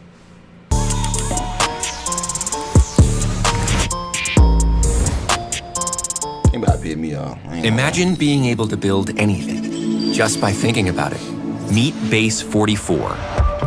Made a right turn onto East Harmon Avenue. And that's when they lost him, according to the Southsider I previously mentioned, the one that testified in front of the grand jury. The front window of the Chrysler Sebring got shot out, and the women stopped following them, realizing that they've been following the assailants the whole time. Keefe D thought that the girls were trying to chase them. That's why they shot at them to make them stop. The Southsiders managed to disappear into the night without Buntry or the girls knowing where they went. Knowing that Von Zip's gun had 17 bullets. So y'all been following the goddamn people been shooting the whole time. And y'all just now. I don't know, that right there didn't sound right. That don't sound right. Whoever had something to do with this shit, man, I hope y'all rest in shit, bitch. Rest in shit, bitch. And that 13 of them went through the BMW. They must have been out of ammo or had multiple guns. One of my favorite rappers, man. The Supra had one bullet hole. Same with the Sebring. According to Keefe D, there were a lot of shots led in both directions. He was under the impression that Tupac actually shot back at them, cause the Cadillac supposedly ended up having multiple bullet holes. Keefe D never mentioned a Supra coming after them, this is my first time even hearing though that Reggie Wright confirmed that they shot back. Whole time just heard him. The interesting thing to me was, with all the rough A people they were supposed to have with them, none of them did a damn thing and tried to come after us. There were a lot of shots let off in both directions. I don't know why the Vegas police didn't check Tupac's hands for powder burns to see if he was shooting, because the car we were in was shot the F up. I don't understand why people act like Tupac was an angel. The guy had busted on some off-duty cops in Atlanta a few years earlier, so he wasn't scared to bust. When the shots settled, a couple of people in our car had fragments and glass in their hair, but none of us had been hit, Keefe D said. He did the right thing. Immediately after the assailants stopped firing, bodyguard Frank Alexander jumped up the Lexus and ran to the BMW thinking that both Suge and Pac are dead. K-Dub, who was sitting in the vehicle in front of Suge's BMW, supposedly got out as well to check on them. He saw blood shooting out of Suge's head, and Pac looking at him in shock. He asked if Suge was alright, but Suge was holding onto the steering wheel in total shock. They then said, "Come on man, let's get out of here." And everyone jumped back in their cars. K-Dub's statements contradict Frank Alexander's side of the story, cause K-Dub made it seem like they had enough time to talk and check on Suge and Pac to see if they're alive. Frank, on the other hand, said that they didn't even have time to check on them. Right when he reached the trunk of the BMW, Suge drove off and did a U-turn to drive back where he came from. He was in panic mode and couldn't think clearly. He wanted to get away from there as fast as possible. Suge was splattered with both Pac's and his own blood. Pac's breathing was labored and shallow, but his eyes were open and he was alert. There was a flip Motorola cell phone resting on the sedan's console, but Suge didn't use it to call 911 for help. Didn't try to drive to the hospital either. He was actually going in the opposite direction. But for trying to get him to the hospital didn't make me realize that I was shot. Because usually when you get shot in the head, the first thing the person do is panic. You know, bam, I'm shot in the head, I'm about to die. And once you do that, you can't drive nowhere. And there was blood coming everywhere. My concern was him. I said, "You hit?" He said, "I'm hit." So I said, "I'm gonna get you to a hospital right now." So I'm driving like a madman, trying to, get help to help him. And the first thing he said, laughingly, jokingly, loudly, is, "I need a hospital? You the one shot in the head. Don't you think you need a hospital?" And we laughed the whole time going to find out where to the hospital. That's the conversation we had. It wasn't, Pac was a man the whole time. It wasn't that he was like, "Oh, I'm shot." He cracking jokes. He's like, "Yeah, they shot me." He said, "But you shot in your head. Look at your head bleed. Look how much it's bleed." That was Pac. I'm like, "Man, shut off and get you to the doctor." They got paid for this shit. Suge sped back down Flamingo Road and supposedly told Tupac that he was going to get him to a hospital. The U-turn was questionable because the Desert Springs Hospital is located at 2075 East Flamingo Road, not far from the 662 Club. Suge knew the area well as he used to play for the UNLV Rebels, but he was in panic mode and didn't know what to do. Frank ran back to the Lexus and did a U-turn as well, just like the other cars from the entourage. 3 cars in total followed Suge down East Flamingo Road. Suge got caught up in traffic, went up over a median, ran a red light, and popped a couple tires on the center divider. He ran the red light at Harmon Avenue and then got stuck on the median with 4 flat tires. Despite Suge's injuries and his vehicle having flat tires, he was able to drive Park and himself a mile from the site to Las Vegas Boulevard and Harmon Avenue. The sedan had a powerful 4.4-liter V8 engine, so Suge floored it and got out of there even with flat tires. I didn't know what to think. It was a fog. It was a haze. After hearing the gunshots, 2 biked cars came out of the parking garage of the Maxim Hotel, which was right next to the spot where Tupac got shot. They then informed their colleagues through the radio, while alerting paramedics. The cops were pedaling fast. They turned and followed Suge down the road instead of securing the crime scene. As a result, the scene and evidence was ran over and dispersed through the traffic. Suge lost control over his BMW, and the vehicle did a 360-degree spin. It was right at the intersection of East Harmon Avenue and Las Vegas Boulevard. That's where the BMW came to a stop. Suge drove all the way back from East Flamingo Road, turned left onto Las... Take what you do best and create a website that's worthy of it. With AI website creation from Las Vegas Boulevard, and stopped right when turning left onto East Harmon Avenue. That's also where the cars of the Death Row entourage came to a stop, and people started to jump out of their vehicles in order to rush to Tupac. The cops had followed them on their bikes, which they threw down once the BMW came to a stop. They drew their guns on Suge and everyone who was coming out of the vehicles, telling them to get on the ground. Some of them listened, but the officer Chris Carroll was under the impression that they didn't want to comply, and that it's going to be a shootout, so he was nervous as well. The officer didn't know if they're the victims or the attackers. Suge came out of the vehicle looking hysteric but also menacing. Officer Chris Carroll thought he had no backup while being surrounded by at least 12 people. He pointed his gun at Suge, who was running around, even though he was covered in blood from scalp and neck wounds. Suge started yelling, "My man Park is shot! Park is shot!" He was repeatedly told to get on the ground.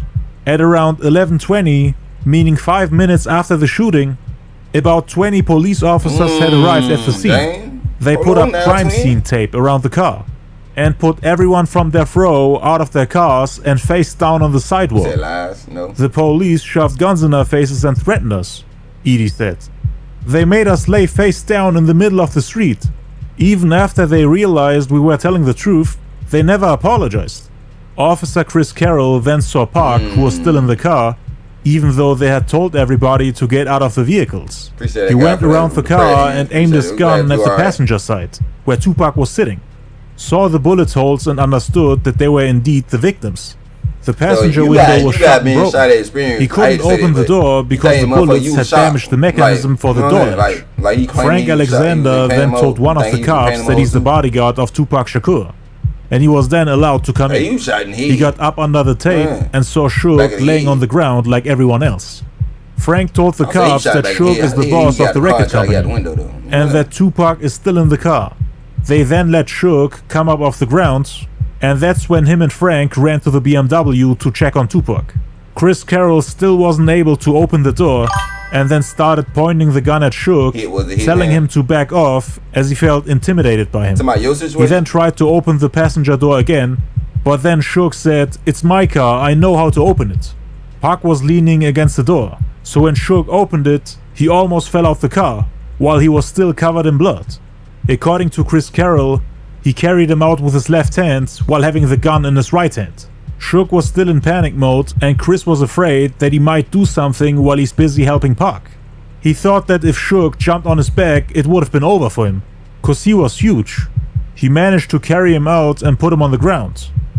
and he's like, he's trying to breathe, and then he goes, I can't breathe. He was in terrible shape, had blood coming out of his nose, had so much blood on his body that the officer didn't even understand where he was shot. The seat, his clothes, the jewelry, everything was covered in blood. Frank and Shook were both yelling and asking him if he's alright. Park then tried yelling back, but didn't have enough energy and breath. Chris Carroll thought that Park didn't have much time, but that he still could make a dying declaration to help the police to find the assailant. He then asked him, who shot you? What happened? Who did it? Park was ignoring him at first, making eye contact here and there, but he wanted to speak with Suge instead. The police officer kept asking, who did this? Who shot you? And Park kept ignoring him. And then all of a sudden, his mood and attitude changed. He went from fighting, yelling, and trying to get Suge's attention to totally peaceful, lying there still with his arms on his body, as if he's trying to save his remaining energy. The officer thought that he physically gave up. Suge was bleeding heavily from his head, but he was running around as if nothing happened. Park then looked at the police officer, right in his eyes, stared at him. That's when the officer asked him one last time, who shot you? Where the ambulance at? Park looked at him and took a deep breath to get the words out. He opened his mouth, and the officer thought he's going to cooperate. He looked at me, and I could tell he was getting the breath together to tell me, and he looked me right in the eyes, and we looked at each other, and he said, "F you," and he said it just like that, with the emphasis on that F. Yeah, you don't fuck police. After that, he started gurgling.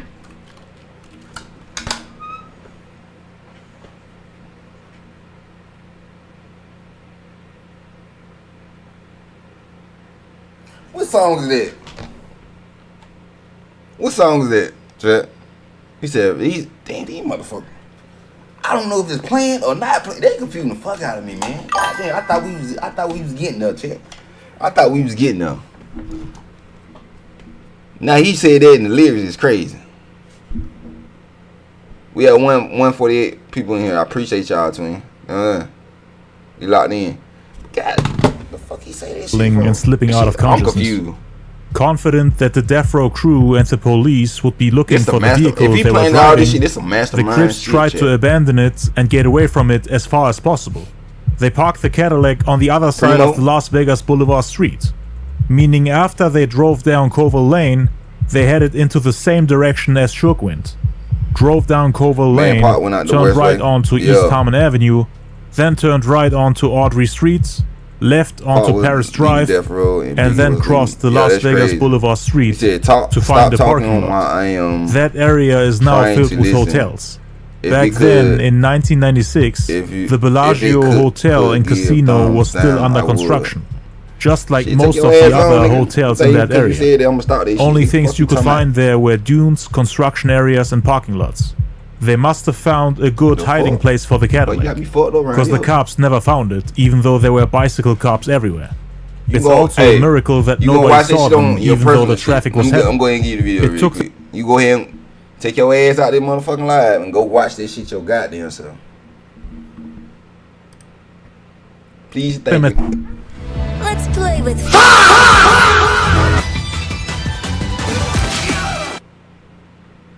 at least 10 minutes to get there. By the time the BMW came to a halt, they were still driving. Keefe D thought that Suge would drive to the hospital and didn't expect him to come back down Las Vegas Boulevard, the same street that Keefe D came back to. On the other side of the road, they found a parking lot where they could hide the car. It was now 11:30. 15 minutes had passed since the shooting happened. 2 ambulances showed up and Tupac went into unconsciousness. The response team opened a gurney and wheeled Tupac's limp body into one of the ambulances. They put tubes down his throat to try to get an airway going. With 2 officers and the injured Suge Knight taking a seat in the other ambulance, the 2 emergency vehicles sped off with sirens blaring, driving north Las Vegas Boulevard Street, heading for the University Medical Center some 3 miles away. In the meantime, the Crips got out of the Cadillac and Orlando put the gun on one of the tires. They took their bottles of liquor and were on their way to the Carriage Hotel, for which they once again had to cross the Las Vegas Boulevard, but this time by foot. They crossed the road, but the light changed to red when they reached the middle divider, so they had to wait at the median, and according to Keefe D, that's when 2 ambulances passed right in front of where they were standing. According to Keefe D, the ambulances were carrying Pac and Shook. That ish was funny as a motherfucker, Keefe D said. But Keefe D told a different story in his proffer deal confession, which Officer Greg Kading secretly recorded and leaked in books and TV shows. He told them that they parked the Cadillac in a parking lot right across the street from the carriage house, meaning on East Harmon Avenue, right after they turned right from Covell Lane. So they didn't cross Las Vegas Boulevard again. He said that the ambulance with Tupac and Shook drove right past them when they were trying to cross East Harmon Avenue Street. So they saw the ambulance on a different street. But the emergency team didn't even drive that way. They didn't drive east. In order to get to the hospital, they drove north, using the Las Vegas Boulevard street. So this version of the story he told doesn't add up. He told Greg Kading that they were on their way to party in their rooms at the MGM Grand. But they weren't even staying there. At the MGM, there were cameras everywhere. There is no footage of those 4 at the MGM after the shooting. And no rooms were booked under their names. It also wouldn't make sense for them to go back there after that fight with Orlando and the Death Row entourage. Keefe D himself said that the things he told Greg Kading were inaccurate. And Greg Kading supposedly fabricated a lot of the stories for his TV show Unsolved and his book Murder Rap. The only way for the Crips to have seen the ambulance drive to the hospital would have been for them to have parked the Cadillac on the west side of the street Las Vegas Boulevard. Cause again, the emergency team had to drive north to reach the hospital as fast as possible. It also wouldn't make sense for them to park the car in a parking lot near Covell Lane, cause that's part of the escape route that the cops were informed about. All they knew is that they drove down Covell Lane, so it wouldn't make sense for them to park it there, especially when your hotel, the carriage house, is on the other side of the street. It makes more sense to hide the vehicle somewhere the cops wouldn't expect it. Just before midnight, Pac was taken to UMC's trauma center. He had lost 22 ounces of blood on the way to the hospital. As he was being carried to the emergency room, he said that he was dying. Tupac was rushed into surgery. The doctors were desperately trying to stabilize his quickly deteriorating condition. It would be the first of several surgeries Tupac would endure as an ever-expanding team of physicians fought to save his life. According to the Advanced Trauma Life Support Protocol, he was resuscitated hours after the shooting, and a full trauma activation was called. He was placed on a ventilator and respirator.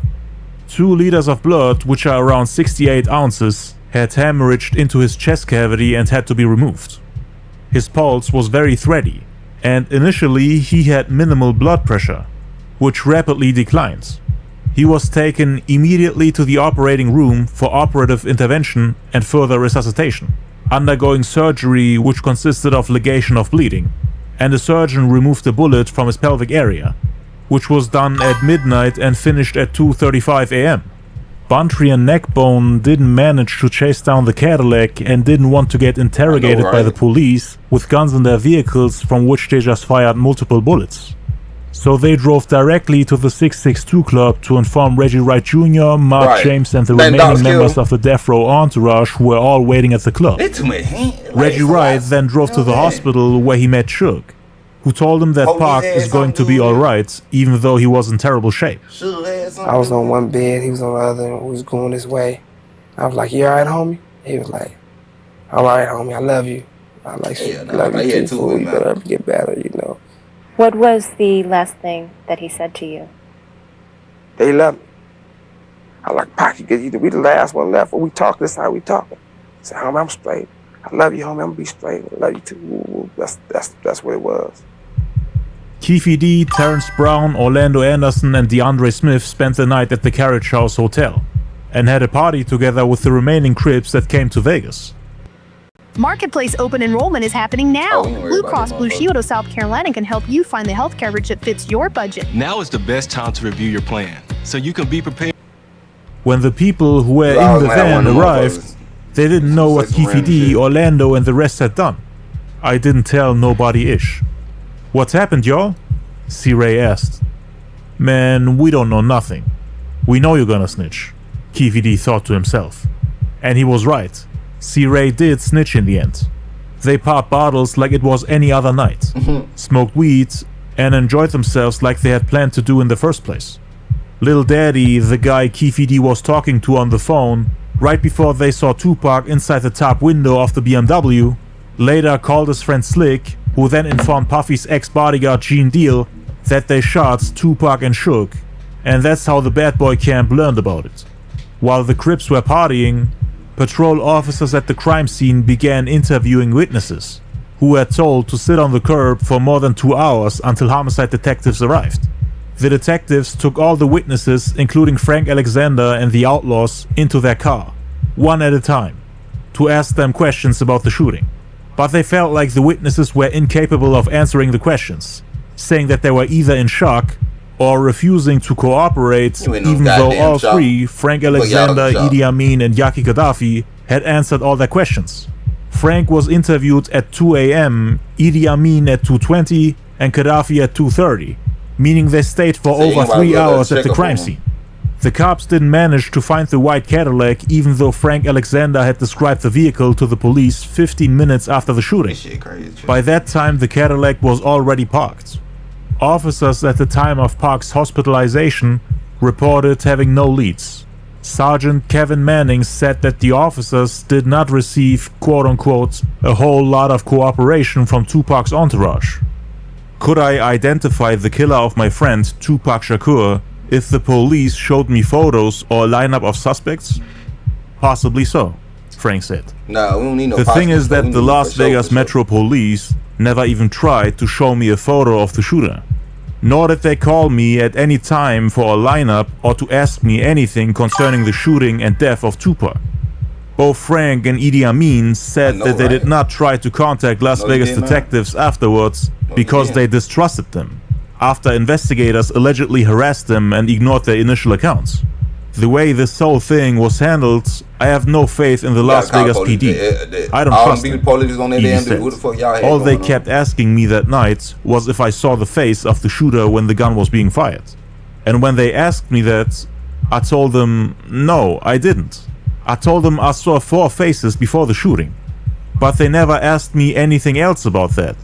His mother, Afeni Shakur, received the grim news in the Stone Mountain, Georgia home that her son had purchased for her. You did say it was Atlanta. She arrived the next morning, accompanied by family members. I know you After spending around 16 hours in his room, Park underwent another operation that started at around 6:25 p.m.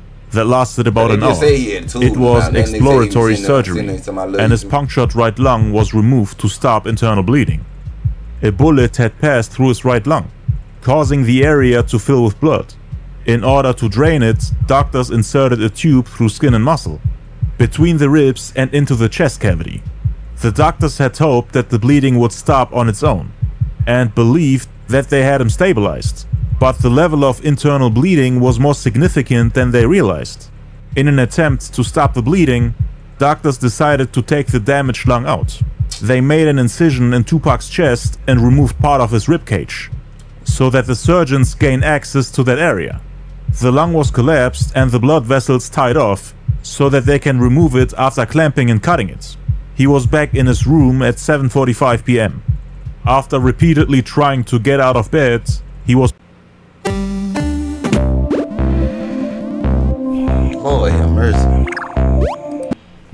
put into a drug-induced coma, while friends and family gathered for a 24-hour bedside vigil.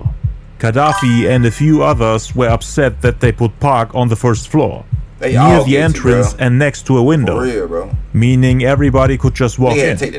They were getting threats on the phone, and were worried that the Crips would come and finish him off.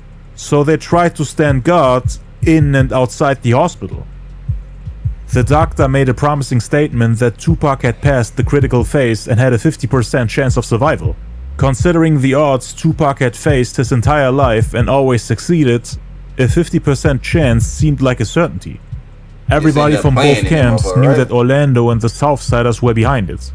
A Death Row marketing employee had informed Suge that the shooters had called the record label and threatened Pac. The Las Vegas police was informed about it, but they said they were understaffed and couldn't bring extra security to the hospital to protect him. Just like after the shooting in New York, everyone around Tupac expected his enemies to come to the hospital and try to finish the job.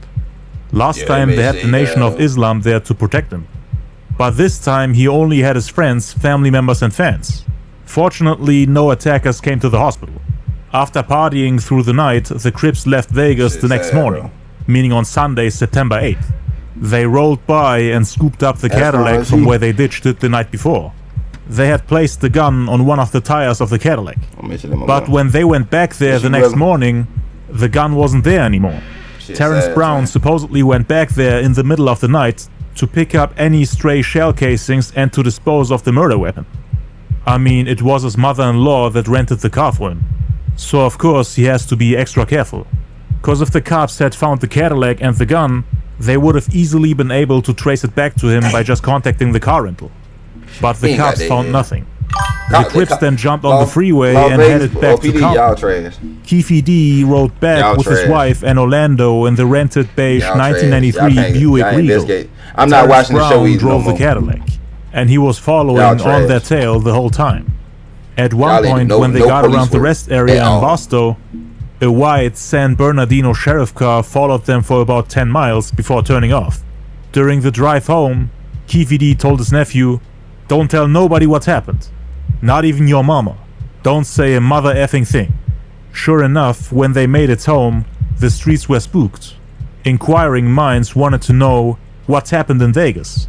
Nothing was their only reply. Once they got back to Compton, the Cadillac sat for a couple of days. They then took it to the paint shop to be painted and cleaned out before returning it to Enterprise Rent-A-Car in Carson, California. By then, it was too late for any forensics to be accurate and reliable. Although Idi Amin, Frank Alexander and others in Tupac's entourage maintained vigil outside the hospital room where Tupac remained in intensive care for 6 days, investigators did not conduct follow-up interviews or show potential witnesses a photo of possible suspects. Police said during that time they had not obtained photographs of suspects yet. They did, however, check for white Cadillacs that got rented during that week. Compton detectives said that it was the only white Cadillac that was rented in Southern California on the weekend of the murder. The only time we ever saw the police again was when they came by the hospital that weekend and frisked us while they were looking for a gun, Edie said. They threatened to arrest us. At one point they even handcuffed Yafeu. The fact that they didn't ask us to look at suspect photos right there and then is proof to me that they had no intention of catching the killer. Suge Knight also took his turn at the bedside of the comatose Tupac. His wounds had turned out to be superficial, but he had other problems to deal with. As a convicted felon, he had been required to register with the local authorities within 24 hours of his arrival. Even as Tupac was struggling for breath, Suge was being fingerprinted and photographed. His presence in Las Vegas duly noted in Nevada's convicted felon registry. Two detectives, Brent Becker and Mike Franks, waited outside Suge's hospital room to interview him about what he saw during the shooting. Suge claimed to be too busy with visitors passing through his room to talk to police. He instructed a nurse to ask the detectives to come back later. But at 11 a.m. that Sunday, Suge was released before the detectives returned to the hospital to take a statement. Him and Trayvon Lane had left Vegas to go back to LA. It's okay, they allegedly wanted to get revenge and start a gang war by holding a meeting with all the Ma Piru members they were associated with, we our family. Telling them that the Southside Crips were responsible for the shooting. Keefe D said that him and Suge had looked each other in the eyes right before the shooting. So that's how they knew who did it. No, I don't want y'all to and of course the whole fight with Orlando at the MGM. The planned gang war in Compton broke out the following day on September 9th. There were mass shootings everywhere. Southside, Neighborhood, Kelly Park and Atlantic Drive Crips against Mob, Luders Park and Elm Lane Parus. These alliances were a direct result of the Las Vegas shooting of Tupac and Suge. The Bloods wanted revenge for the shooting. In the next 10 days, we had 12 shootings between the two alliances. And then mass arrests broke out. Almost 40 houses, including Keefe D's and Orlando's, were raided. Entire neighborhoods were getting shut down. The police was pulling guns out of homes and arresting everybody. On September 9th, Darnell Brim, one of the leaders of the Southside Crips, was shot several times in the back in East Alondra. Las Vegas police said that Darnell may have been in the Cadillac that night, but he wasn't. During this drive-by shooting, a 10-year-old bystander was also struck by the gunfire and was in critical condition. The Southsider Lil Spank witnessed the shooting. Following the death of one of the leaders of the Southsiders, Keefe D threw a meeting and told the youngsters to handle the young Paru members from the rival neighborhood. The OG Crips would deal with the big guys. There was no turning back now. It wasn't just Bloods who were trying to get revenge for Pac. The Crips wanted revenge too. Suge's hands weren't clean either. He participated in beating Keefe D's nephew, so they went after Suge as well, who according to Keefe D, spared his own life by not staying at his spot in the valet. Once the war broke out, he left and stayed out of town for a while. Keefe D was on his bumper. Suge was unaware that they were staking out his house. The Southsiders had a little hideaway spot out in Studio City, and they were going out there every night looking for them. The same day, Gerard Mack, Eludas Park Paru, and Johnny Burgee were shot in a drive-by shooting in front of 713 North Brandfield.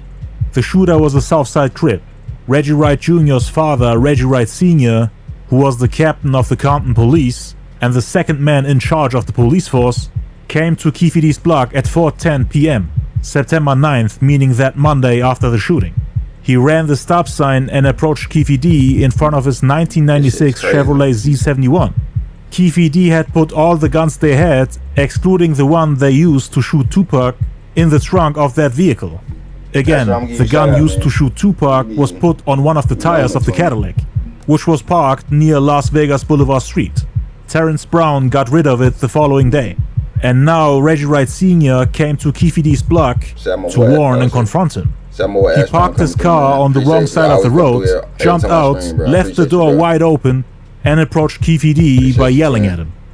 "Hey, Keefe D, let me tell you something, mother effer. If you mother effers kill my son, it's gonna be hell to pay. You people kill my son and the gloves are coming off. I'll come to get your mother effing A," Reggie Wright Sr. said. "What the F is you talking about? Homie, please," Keefe D responded. Every other day. "I'm just telling you, mother effer. I'm going to kill you." Then he jumped back in the police car and sped off. Reggie Wright Sr. was concerned about his son's safety, while Keefe D was surprised and shocked that a police officer would come and threaten his life out of nowhere. That let him know that Reggie Wright Jr., the death row head of security, had told his dad and the police about it. Due to the fact that Reggie was working for Suge, Keefe D thought that Suge was cooperating with the police. But Reggie Wright Sr. denied that he ever spoke to him that day. Said that he was looking for Orlando. Went to Orlando's house and saw 4 Southside Crips outside, but only talked to a woman that opened the door, who was most likely Orlando's mother. And this conversation didn't happen 2 days after the shooting like Keefe D says, but a whole week, when the police suspected Orlando of having something to do with it. He wasn't looking for Keefe D, according to the captain himself. He said that he couldn't have approached him 2 days after the shooting, as the police didn't know about his involvement at that point in time. So according to Reggie Wright Sr., he just spoke to the woman and then left. But according to Keefe D, he was there the whole time. And once Reggie Wright left, Keefe let his homies know, "We might have to crack some police heads. They will kill for that guy Suge." He thought that Reggie Wright, as a representative for the Compton Police, made it clear whose side they were on during the gang war. He also said that about an hour later, Sergeant Reynolds and his crew came and raided the houses of the Southsiders. Keefe D's house got raided by Reggie Wright Sr. that same day. He was informed about it by a friend. Not just his house, the houses of the family members got raided as well, including Orlando's. They all took their guns, but couldn't find the one that was used to shoot Tupac. During the '92 riots, there was a Crip set that broke into an Army surplus store and took all their guns. They sold Keefe D 2 crates of guns for $3,600 per crate. There were 90 guns in each crate. Max, Glocks, AK-47s. Keefe D's homies used them to shoot and kill people. During the raids, they took a large amount of their guns, attempting to leave them quote-unquote butt naked, according to Keefe D, who then sent word with Zip to tell Puffy to send them some cash so that they can get themselves more guns, because they were in the middle of a gang war. But that never happened. Luckily, because of Keefe D's Colombian connection, he had a new crate of firearms the next day, which was September 10th. On that day, Lieutenant Wright monitored a radio call of 2 Paru gunshot victims at 713 North Brandfield Street. The car was occupied by 4 Crips. The driver, David C. Keith, Willie Sloan, Avery Cody, and Qatar Carroll. That same day, Gary Williams, who was the brother of former Death Row Records security person George Williams, was shot by another Southsider in a drive-by shooting at Pine and Brandfield. Keefe D received a call from Zip requesting to meet up at a restaurant called LA Hot Wings, which was at the corner of Melrose and La Brea before closing down. Von Zip got a call from Puffy and Biggie's wife Faith Evans asking them if they were the ones who shot Tupac. Keefe D didn't say anything, but Zip told him, yeah. And Puffy was quote-unquote happy as hell. Keefe D then told Zip to get the promised $1 million from Puffy. Zip agreed, and for the next 6 weeks, Keefe would try to call him and arrange a meeting, expecting Zip to come back with the money. Suge Knight returned to Las Vegas on September 11th, and that's when he spoke to the police. For the past 3 days, detectives had tried to arrange a meeting to hear his side of the story. But Suge told his attorneys to tell the detectives that he was still recovering from shrapnel wounds. On September 11th, however, which was 4 days after the shooting, Suge and his attorney finally met with the police at the homicide headquarters. He told the officers that he quote-unquote heard something but saw nothing the night of the shooting. Suge and 3 lawyers spoke with Metro Police for an hour and left them with nothing in the way of leads towards suspects or motives. A spokesman for the officers said that Suge's statement did nothing to help the investigation. He didn't tell them who shot him. The only real evidence the investigators had at this point was quote-unquote the number of bullet holes in the... Look, I had to start this shit. Shot from the back first. Big boy had to do it. Big boy had to do it. Boom, boom, boom. Yeah, just pull up. He had to do this shit. Big boy had to shoot people too. Passenger door of the BMW. That same day, Bobby Finch, a Southside Crip who Compton cops said may have also been in the Cadillac, was gunned down on South Mayo at around 9 a.m.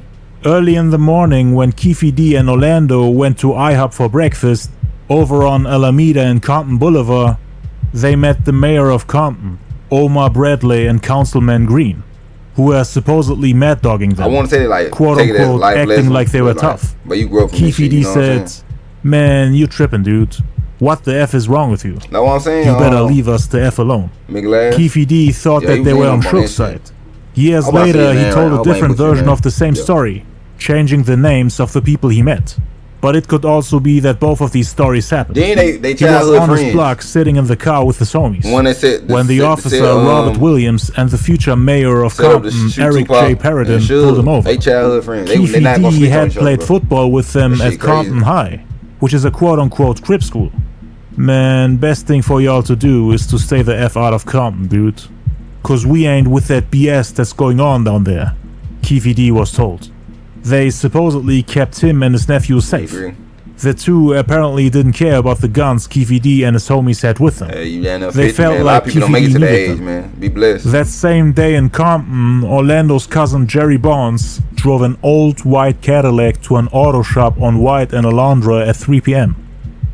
A day later, on September 12th, an informant told the Los Angeles County Sheriff's Deputy Paul Fournier that it was Keefe D's nephew who shot Tupac and that the Southsiders were behind it. The informant was with the Paru and the Death Row Records fraction.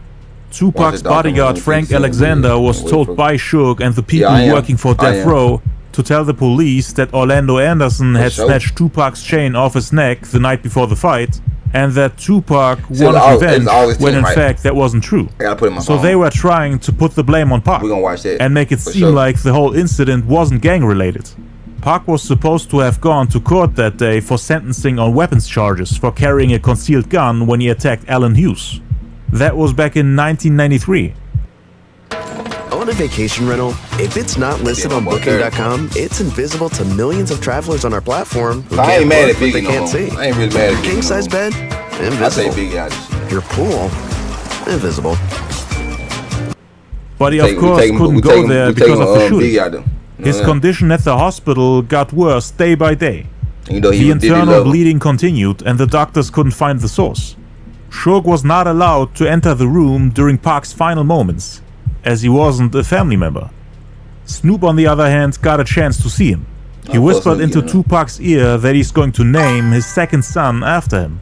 And a lot of people from that row were upset that he didn't do it in the end. But Suge was devastated when they didn't allow him to see him for one last time. Now I hate him more. While in the critical care unit on the afternoon of Friday, September 13th, 1996, Tupac died of respiratory failure that led to cardiac arrest, which occurred days after the removal of his right lung. He had also lost his pinky finger, according to Napoleon from the Outlaws. Doctors attempted to revive him, but could not stop the hemorrhaging.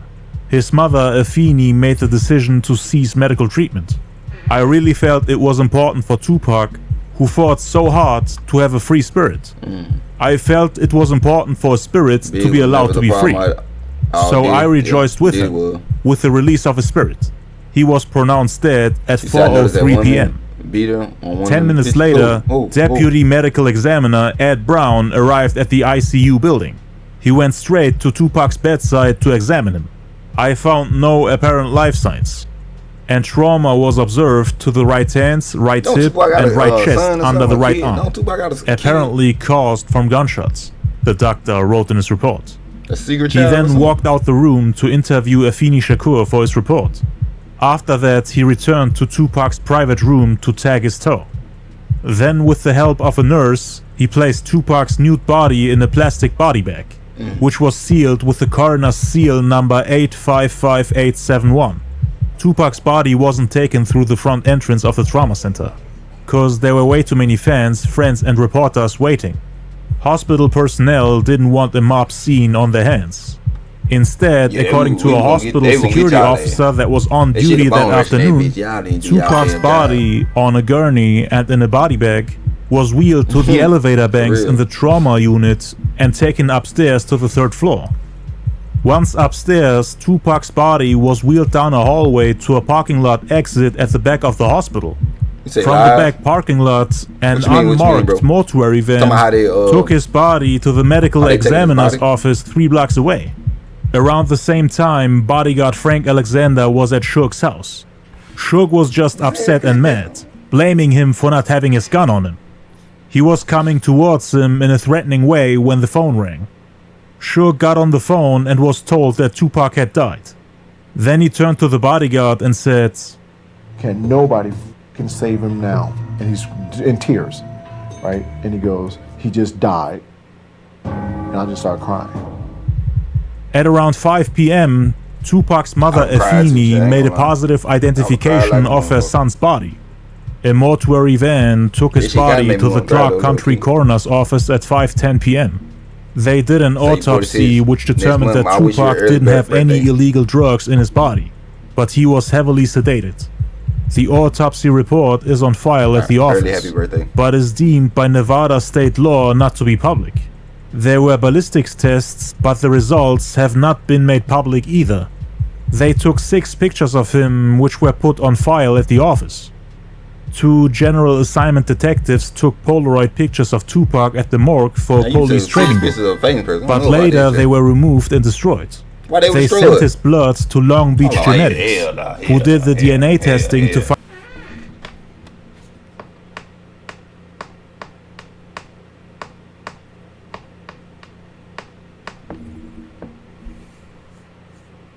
So y'all took 6 pictures of Tupac when he was dead, and it was later destroyed. Why? This shit, I don't know, Chad. This shit make my goddamn head hurt. Like it's too many setups, and I don't know, bro. I don't know if he faked it there. I don't know, twin. Shit.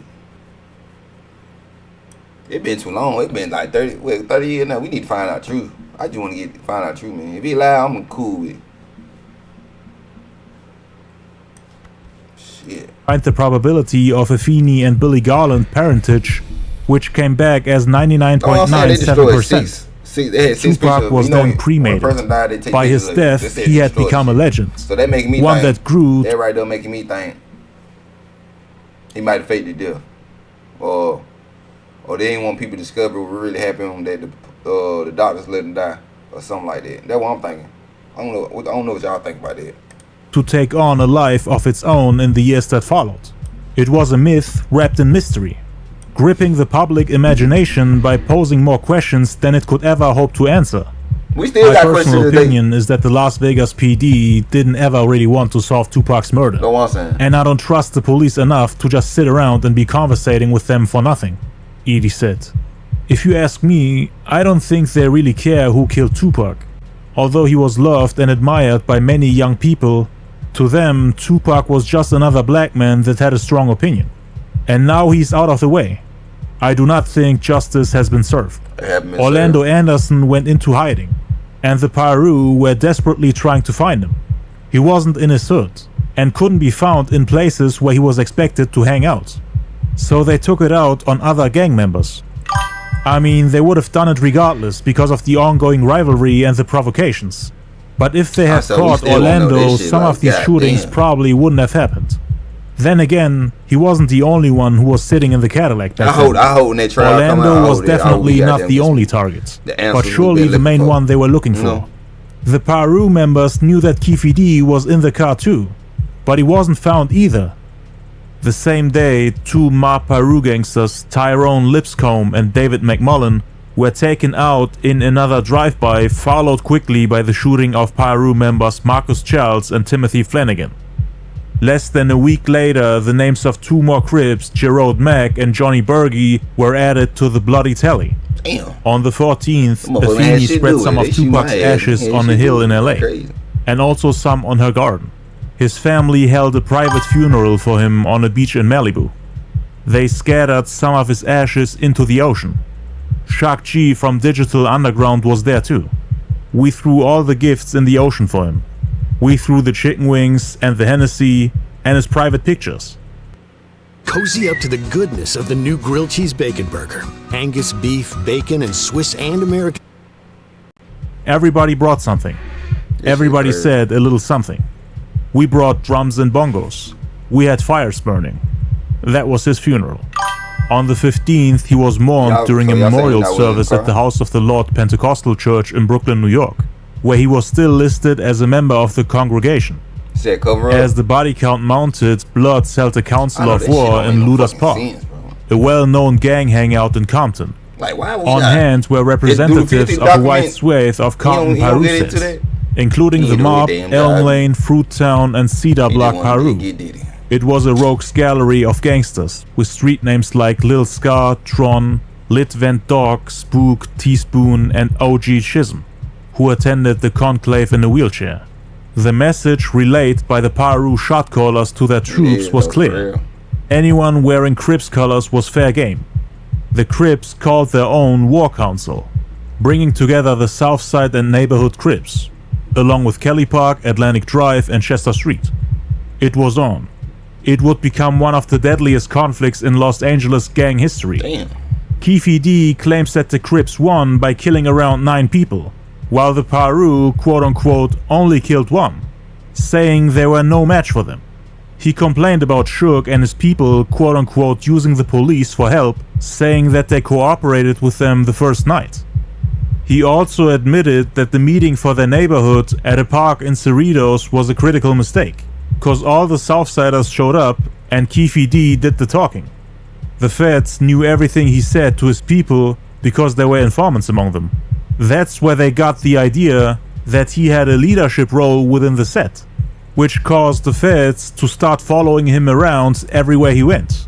Agent Holiday was the head of the major crime unit for the FBI Central District in LA. Him and his crew came after him from that day on. They raided everything and everybody, Southsiders and Mob Pirus. Within days of the shooting, The police received numerous tips that Orlando Baby Lane Anderson was responsible for the shooting in Las Vegas. And that's according to a September 25th affidavit filed in court by Compton police to justify an October 2nd gang sweep. Through his attorney, Orlando had denied involvement in Tupac's killing. He invoked his Fifth Amendment right against self-incrimination when asked in court about his gang ties. A few weeks after Tupac's passing, when Keefe D was at Jordan Downs Projects, C. Ray, the guy who was in the van when they were looking for Tupac in Vegas, came over and said, "Keefe D, Shook got a hit out on you, me, and Lil Dog." Lil Dog is Keefe D's brother, who was also in the van that night. Keefe could just hear the nervousness in his voice. "Me, you, and Lil Dog?" Keefe D asked. "Yeah, for $100,000. C. Ray responded. "Man, how you know that?" "I'm just telling you, dog." Keefe D was pissed off by him with what he said. So he told him, "Wherever you got that ish from, you tell that guy I'll hit Shook for free, mother effer. Wouldn't cost a dime to hit his punk, eh?" Keefe D was wondering where he got his information from. According to him, C. Ray became a confidential informant for the police after his next-door neighbor got killed and after fearing for his life. The FBI came and raided their houses 2 days later and threw everybody in jail. Keefe D missed getting caught as a guy from his neighborhood that collected old cooking grease from restaurants had warned him in time. He happened to be on his way home from work at 3 in the morning and saw the FBI and the police setting up at the Windshield Donuts shop in Keefe D's neighborhood. He came and knocked on Keefe D's door. "Keefe D, I don't know what the F is going on, but there's a whole lot of police, buses and news people at the Windshield's donut shop," the guy yelled. Keefe D ran and jumped in the truck with him. 5 minutes before they raided the house, the man took him to the nearest station where Keefe D caught the Metro Rail to Watts and disappeared into the projects. About 6 weeks after the shooting in Vegas, Keefe D finally managed GTA? Hold on now, I know this goddamn shit. It's GTA right here. It's San Andreas right here. to set up a meeting with Zip at the Roxbury, a music business watering hole on Sunset Boulevard. He wanted to ask him about the $1 million. It was there that Zip told him, "Puffy ain't gave it to me yet." Keefe D was soon to hear otherwise, when a rumor reached him from, among others, Puffy's associate Darius Rogers, aka D-Mac, who told him that Puffy might have actually paid Zip for the murder. But by then, there was little he could do to collect, cause Zip had been arrested in a federal narcotic sweep. According to the FBI, Zip ended up receiving $1 million from Puffy, which he was supposed to bring back to Keefe D.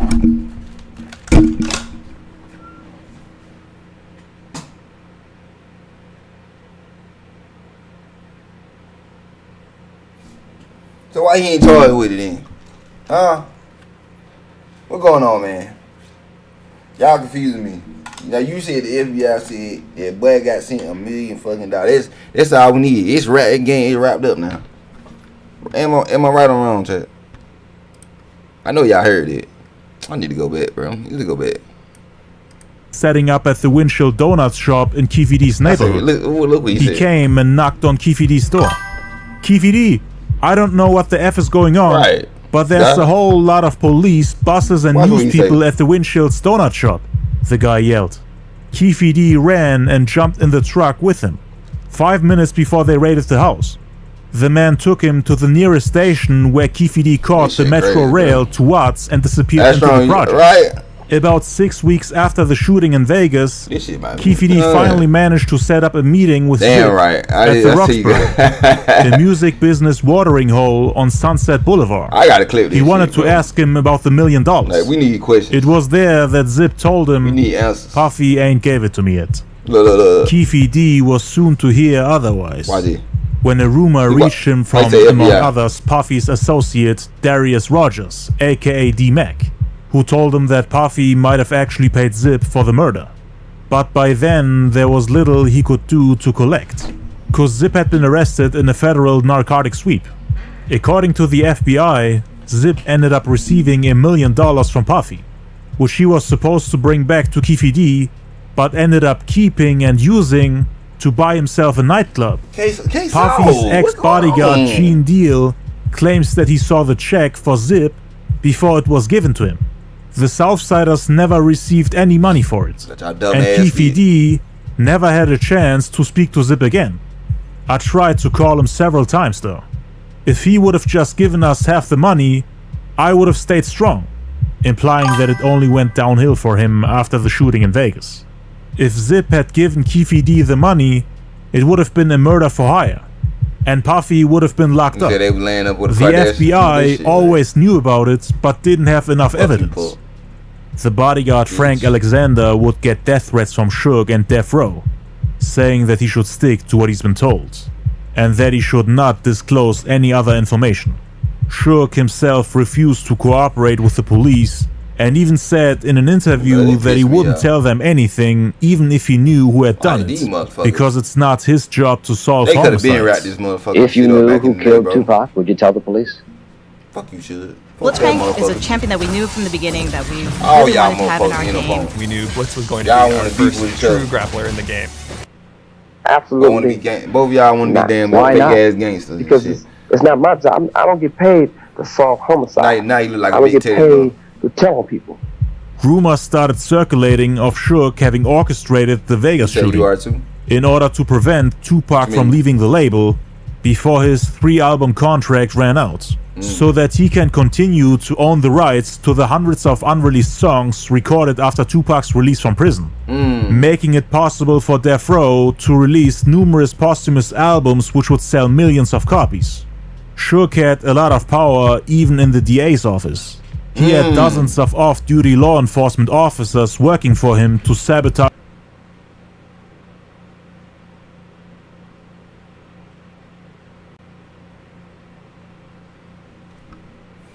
the investigations and to make it impossible to solve the case. On top of that, people weren't cooperating with the police, so they were never able to prove who was really behind the shooting. Why we not bringing this back Orlando up, bro? ended up testifying on Suge's behalf during Suge's trial. He perjured himself in order to assist Suge Knight to get out from under his probation violation after kicking him at the MGM. A day before that, Orlando called his uncle Keefe D, telling him to come to the office of the lawyer Edie Fall with two guns. Bring 2 guns? Keefe D asked. Yeah, come up here as soon as you can, Orlando said. Keefe D rushed there and saw Suge Knight, Sergeant Frederick Reynolds, and Reggie Wright Sr., the guy who supposedly approached Keefe D in his own hood. But Reggie Wright Sr. denied ever going to that meeting. Reggie Wright Jr., however, claims that he was the one who was present during that meeting, which Keefe D, on the other hand, denied, saying it was indeed Reggie Wright Sr. At the office, Suge gave them $60,000 just for Orlando to say that Suge didn't kick him, even though there's video footage disproving that statement. They met before Suge's probation violation hearing in an attempt to keep Suge from going to jail. Keefe D was upset to see both a captain and a sergeant from the Compton Police Department at the office with Suge. For him, it confirmed that Suge had crooked police officers on his payroll. He thought the Southsiders weren't competing against regular street dudes like them. Suge's hitmen were the police. They carried badges and guns and could pull them over and were licensed to blow our brains out, Keefe D said. From the Compton PD, Suge had Captain Reggie Wright Sr., Reggie Wright Jr., and Sergeant Reynolds. From LAPD's scandalous Rampart Division, he had Rafael Perez and David Mack, both of whom were Suge's homeboys, Bloods. According to Keefe D, almost all of them have been in the newspapers for being rogue cops and connected to Suge, supposedly putting hits down for him. Keefe D said Suge gave them the $60,000 so that they would start targeting him in the Paru. After paying him that amount of money, the war between the Southsiders and the Ma Paru ended. And even though Orlando testified for Suge, he was still found guilty and got sentenced to 9 years in jail, of which he served nearly 5. So Suge ended up losing not only his friends and best artists on the label, but he also had to pay the people who were responsible for it. All for nothing. He paid the guys who killed Tupac, rewarded the people who shot at him, Suge, meeting up with Orlando and Keefe D to pay them $60,000, supported the theories of him having orchestrated the shooting. On October 18th, a warrant for Suge's arrest was issued for failing to submit to periodic drug tests, which was another condition of his probation. Then, on October 22nd, 55 days after the Vegas shooting, Suge surrendered to Las Vegas police for violating probation. He was jailed without bail. In early November, he was in court to answer charges that his involvement in the MGM Grand altercation was also a violation of his probation. He was then sentenced to 9 years in prison on February 28, 1997 for the probation violation, but was granted early release and was let out on August 6, 2001. The godbrother of Tupac, Yaki Gaddafi, who was one of the eyewitnesses who has cooperated with the police, was shot dead on November 10, 1996 in Orange, New Jersey, just 2 months after the Vegas shooting. His body was found in the hallway of a friend's apartment building. He was just 19 years old at the time he passed. Fellow Outlaws rapper Napoleon, whose cousin Rashad Beal, aka Roddy, was responsible for the murder, said that the shooting was accidental and that he turned himself in to the police, ending up serving 7 to 8 years in prison. Keefe D and the Southsiders continued to come to all the shows, parties and events on the West Coast to protect Puffy from Death Row and the Mob Piru. Puffy was seen with Orlando, Keefe D and DeAndre Smith in Las Vegas and multiple cities all around the US.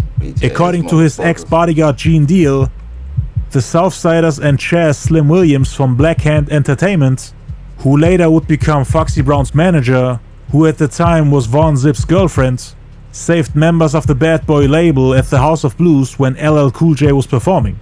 They also helped Mace to get out of the Century Club when he was surrounded by thugs and gang members. Puffy used the Southsiders until the beef with him and Suge Knight cooled down, which was bound to happen as Suge was now in jail. According to BG Knockout and Keefe D, after Tupac's death, Biggie was in the studio together with Orlando Anderson and Bone Thugs and Harmony.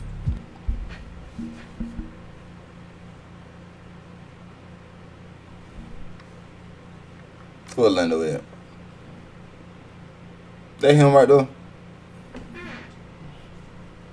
Nah, he's tall. Orlando tall. He tall. That can't be him. Damn, what you say he at? Can't find him. Bone Thugs. You ain't got nothing. We love Bone Thugs. You ain't got nothing to do with Twin. I'll give y'all a pass. Where he at? That's the only one I look like Orlando to me. I'm trying to find him. Hold on, let me make this shit small. Is he? Oh, where he at? We need evidence of this. Biggie, I was trying to let you out, Biggie. I was trying to let you out. You back on my shit list now. I'm trying to let you out. Now you already know what's going down. Yeah. He back. Y'all see him? I think that's him right there, boy. Back when they recorded Notorious Thugs for the Life After Death album, Bone Thugs was signed to Eazy-E's label Ruthless Records. They all had a problem with Suge, who was still sending people to terrorize Puffy even after Pac's death. Keefe D continued being Puffy's security and claimed to have saved his life as the Bloods were coming after him. He was actually there when Biggie got shot in LA. There are dozens of eyewitnesses who have confirmed that these two have worked together in some shape or form. Even if Puffy denies it, he would let Keefe D and the Crips sit on different tables, giving them champagne bottles and everything they need. After the beef with Suge had cooled down, he actually tried to distance himself from the Crips, as the feds were investigating and following them everywhere they went. "We never used Crips or any other gang faction to do security for us," Puffy asserted to MTV News. Employing Crips like Keefe D and Orlando was another stubborn rumor that Puffy dismissed out of hand. In a subsequent interview, when asked whether he might have been introduced to Keefe D and others without being told they were Crips, Puffy insisted, "Being a young black celebrity, you have thousands of acquaintances. I can't say who I've met. It's not like all gang people wear colored rags on their heads." But a press agent for his record label was more equivocal. When pressed as to whether it was Biggie who might have, unbeknownst to Puffy, hired Crips as muscle, the publicist responded, "As a family, Bad Boy did not use them," begging the question of who exactly was a member of the family. Keefe D said he regrets ever meeting him, described it as a quote-unquote bad dream from which he's still trying to wake up. His life has gone backward ever since. The FBI shut him down and never left him alone after that incident. Orlando Anderson was never charged but died 20 months later on May 29, 1998 in a drug deal gone bad. His grandmother had died the night before and he had been drinking all night long with his friends Michael Reed Duro. They went over to a place called Mom's Burgers across the street from a car wash to get something to eat. He then saw Michael Stone and his nephew Jerry Stone, who were from another gang in Compton called Corner Pocket. They owed his uncle Keefe D and his friend DeAndre Smith somewhere between $5,000 and $10,000 over some cocaine. Orlando had a gun with him and had been drinking, so he was a little reckless. He wanted to jam them up about the money they owe. Instead of stepping out the car and going there, he actually continued driving and stopped right next to them. When Orlando tried to approach and threaten them, more Corner Pocket gang members showed up to defend them. Orlando then pulled out his gun and shot one of them right away. Another Corner Pocket guy started shooting back at Orlando and managed to hit him in the heart. Orlando didn't live for long after getting hit in the heart. His homie then grabbed the gun and managed to shoot the Corner Pocket guy that shot Orlando. Orlando then tried to use his remaining energy to escape. He drove off, managed to get around the corner, but then crashed into a car. Around the same time the cops came. His friend threw away the gun and ran off, while Orlando was pulled out the car by the police. They then waited for the paramedics to arrive, and one of the officers was trying to speak to Orlando while he was taking his last breaths. He died in the arms of a police officer.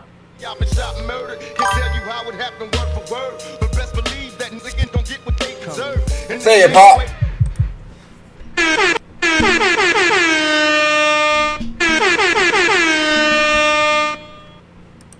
The two people that got shot at the gas station died too that day. So three people dead, over $5,000 to $10,000. It's crazy. Orlando's death had nothing to do with Tupac.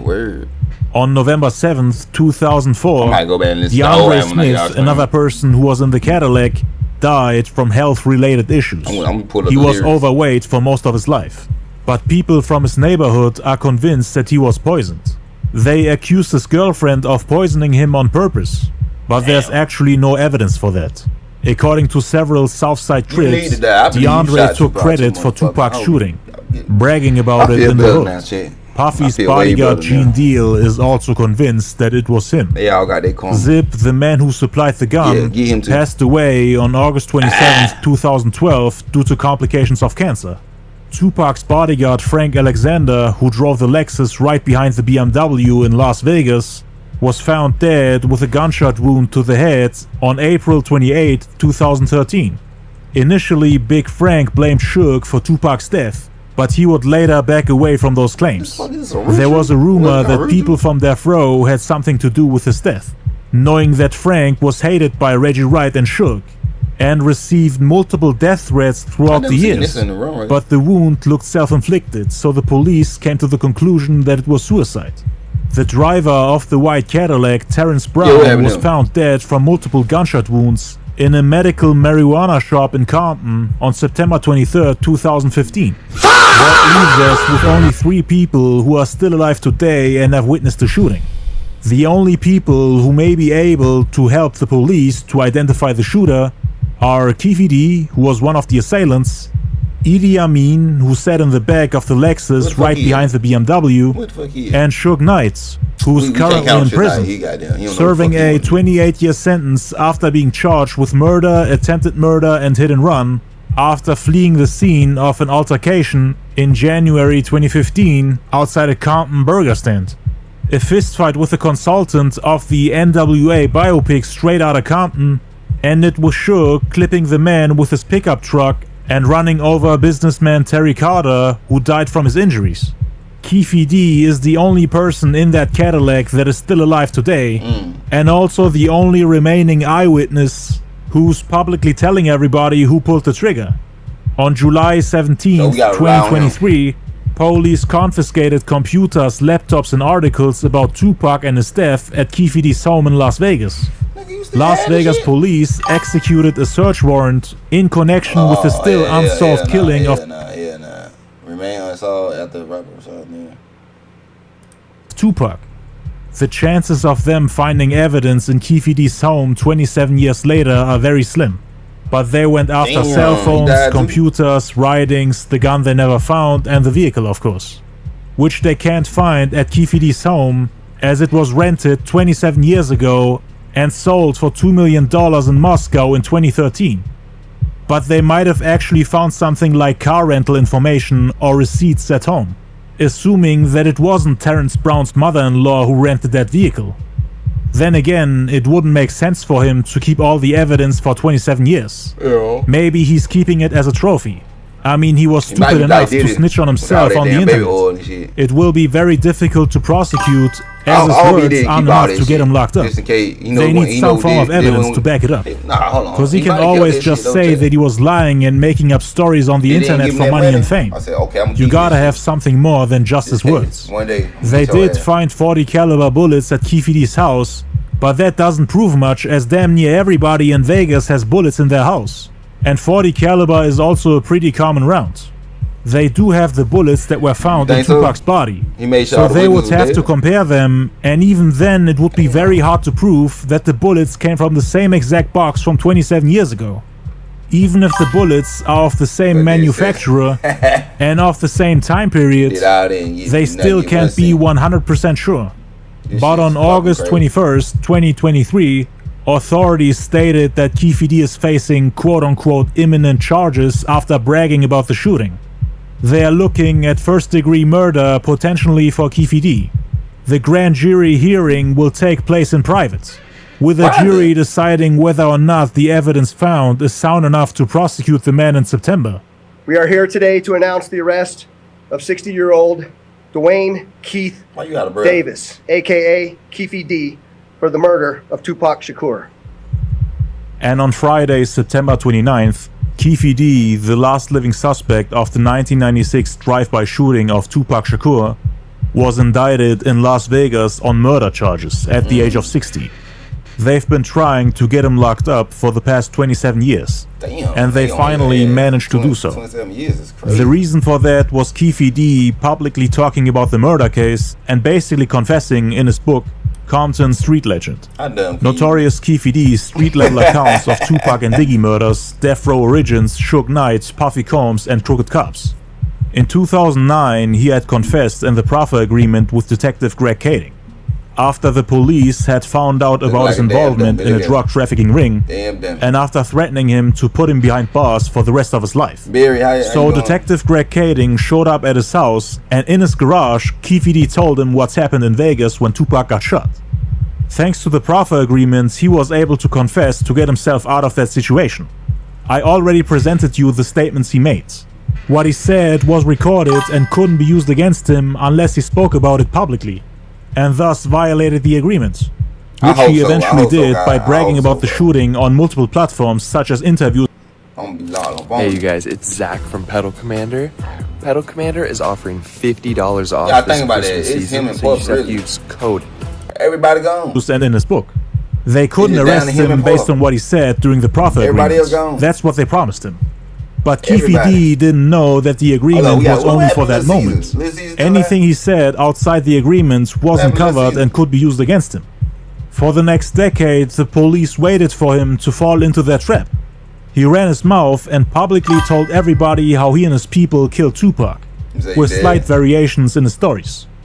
He violated the agreement and tried to profit off of the highly controversial murder case by using several media outlets to tell his story, trying to get as much money as possible to pay for all the surgeries and for the cancer treatment. Because just like his mother and one of his brothers, he had colon cancer. The two actually passed away, and in 2014, Keefe D was also diagnosed with it.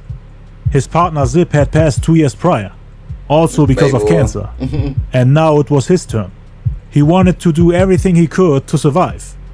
But he didn't have the money to do so, cause the police confiscated all the money he had from drug trafficking. He's basically broke. Tried everything he could to get money, including snitching on himself and begging Puffy to help him out. The statements in the interviews and in his book are now being used to get him convicted. He thought he could never get charged for the crimes he admitted in the agreement. But that's not how proffer agreements work. He was only saved from prosecution during the agreement. There's no statute of limitations for murder. He's just as responsible for the killing as the other three in the category. And his past has finally caught up with him. He'll spend his remaining life in prison. Now there's only one question. What will happen to Puffy? Will he get convicted or will he somehow get away with it? Only time will tell. The truth will always come out in the end. The impact of Tupac's death spans from the inner workings of rap to all the people and fans alike who have suffered the loss. It was hard to believe that somebody so fearless, so alive, and who defied all odds could actually be mortal. And it's hard to accept his passing. Indeed, there are many oddities about his death that have caused fans to dissect, probe, and evaluate the information in search for answers. While the lack of closure has made it hard to accept, the theories surrounding his death have only added to his controversial and legendary status. Recipe Tupac Shakur, June 16, 1971. Dang, he died on my birthday, bro. I be hating that shit too, bro. He died on my damn birthday. My birthday is September 13 too. I hate that he died on my birthday, bro. That's crazy. They always play Tupac on my birthday. But we got done with that documentary, man. So far, man. We need to know. We need to know. Y'all want to do the Dr. Dre one next? Tupac versus Dr. Dre beef? Oh, we need to do the Eazy and Dr. Dre. Damn, we got Ice Cube too. And then when they were beefing? Damn, why Ice Cube and Tupac beefing? Ooh, Lord, we got a lot on shit. On that, we got Nas and Mobb Deep. Yeah, we got a lot on chat.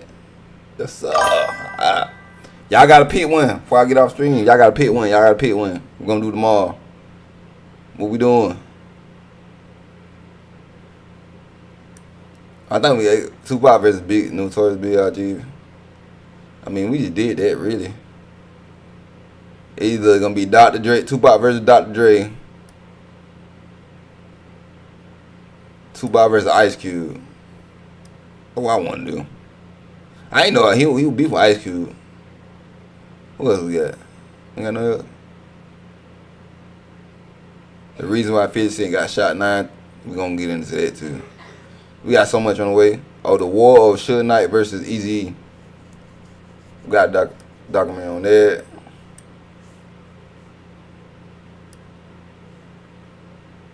We got to find. Y'all going to have to pick one. Notorious versus Nas.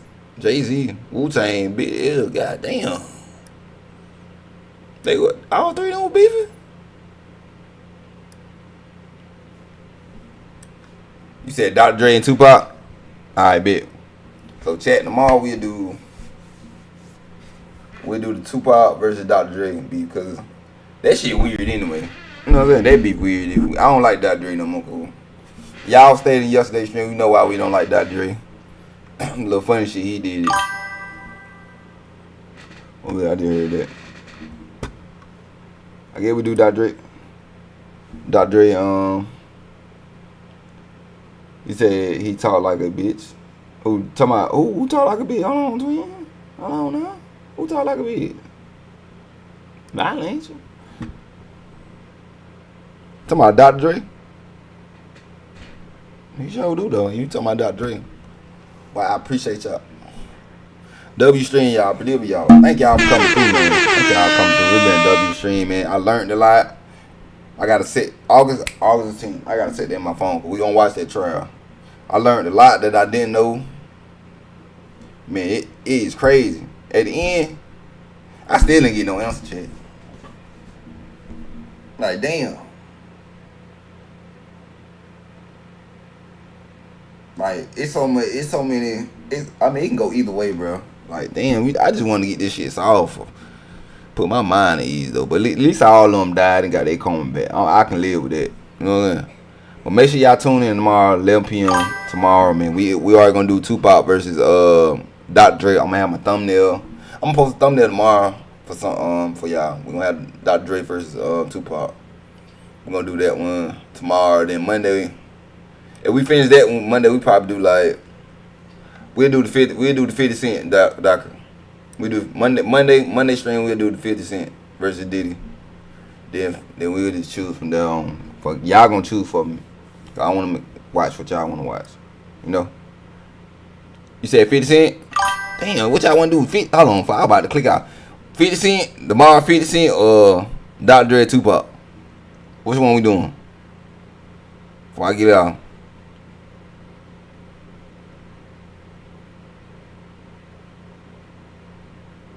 Hold on, I'll wait till y'all respond.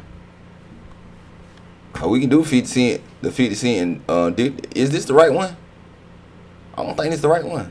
No, you got a dude talking. I don't want to hear your head talk, bitch. I'll find it. Ooh, they got Tupac versus Biggie. How Tupac destroyed Biggie. Oh, yeah. We just did that. Oh, we got the bodyguard, too. Puffy's bodyguard.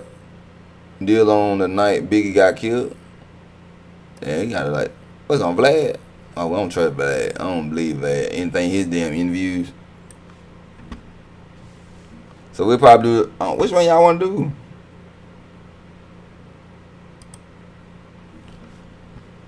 Dr. Dre. We might just watch both of them, bro. I ain't gonna lie. I might just do both of their ass, to be honest.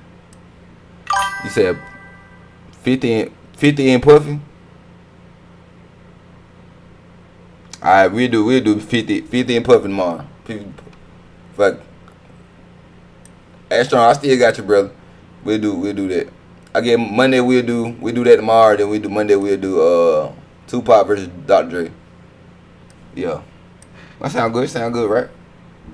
Make sure y'all tune in, keep a notification, man. Drop me a like if you enjoyed the stream tonight, man. I appreciate y'all, man. Tomorrow's gonna be we gonna do it tomorrow. Appreciate y'all. Another one. I see y'all tomorrow stream. Another one. I could 50 Cent. I went 50 Cent. It must be a good documentary though. 50 Cent must have got them dropped some jewels in that goddamn thing. I'm gonna stay off social media because I don't want to see no clips of it because I want to watch it live. I want to watch it with y'all opinions. I know I did a clip. I did a short. I did a short on it. On 50 Cent saying Puffy killed Tupac. So I can't wait to get that with y'all. My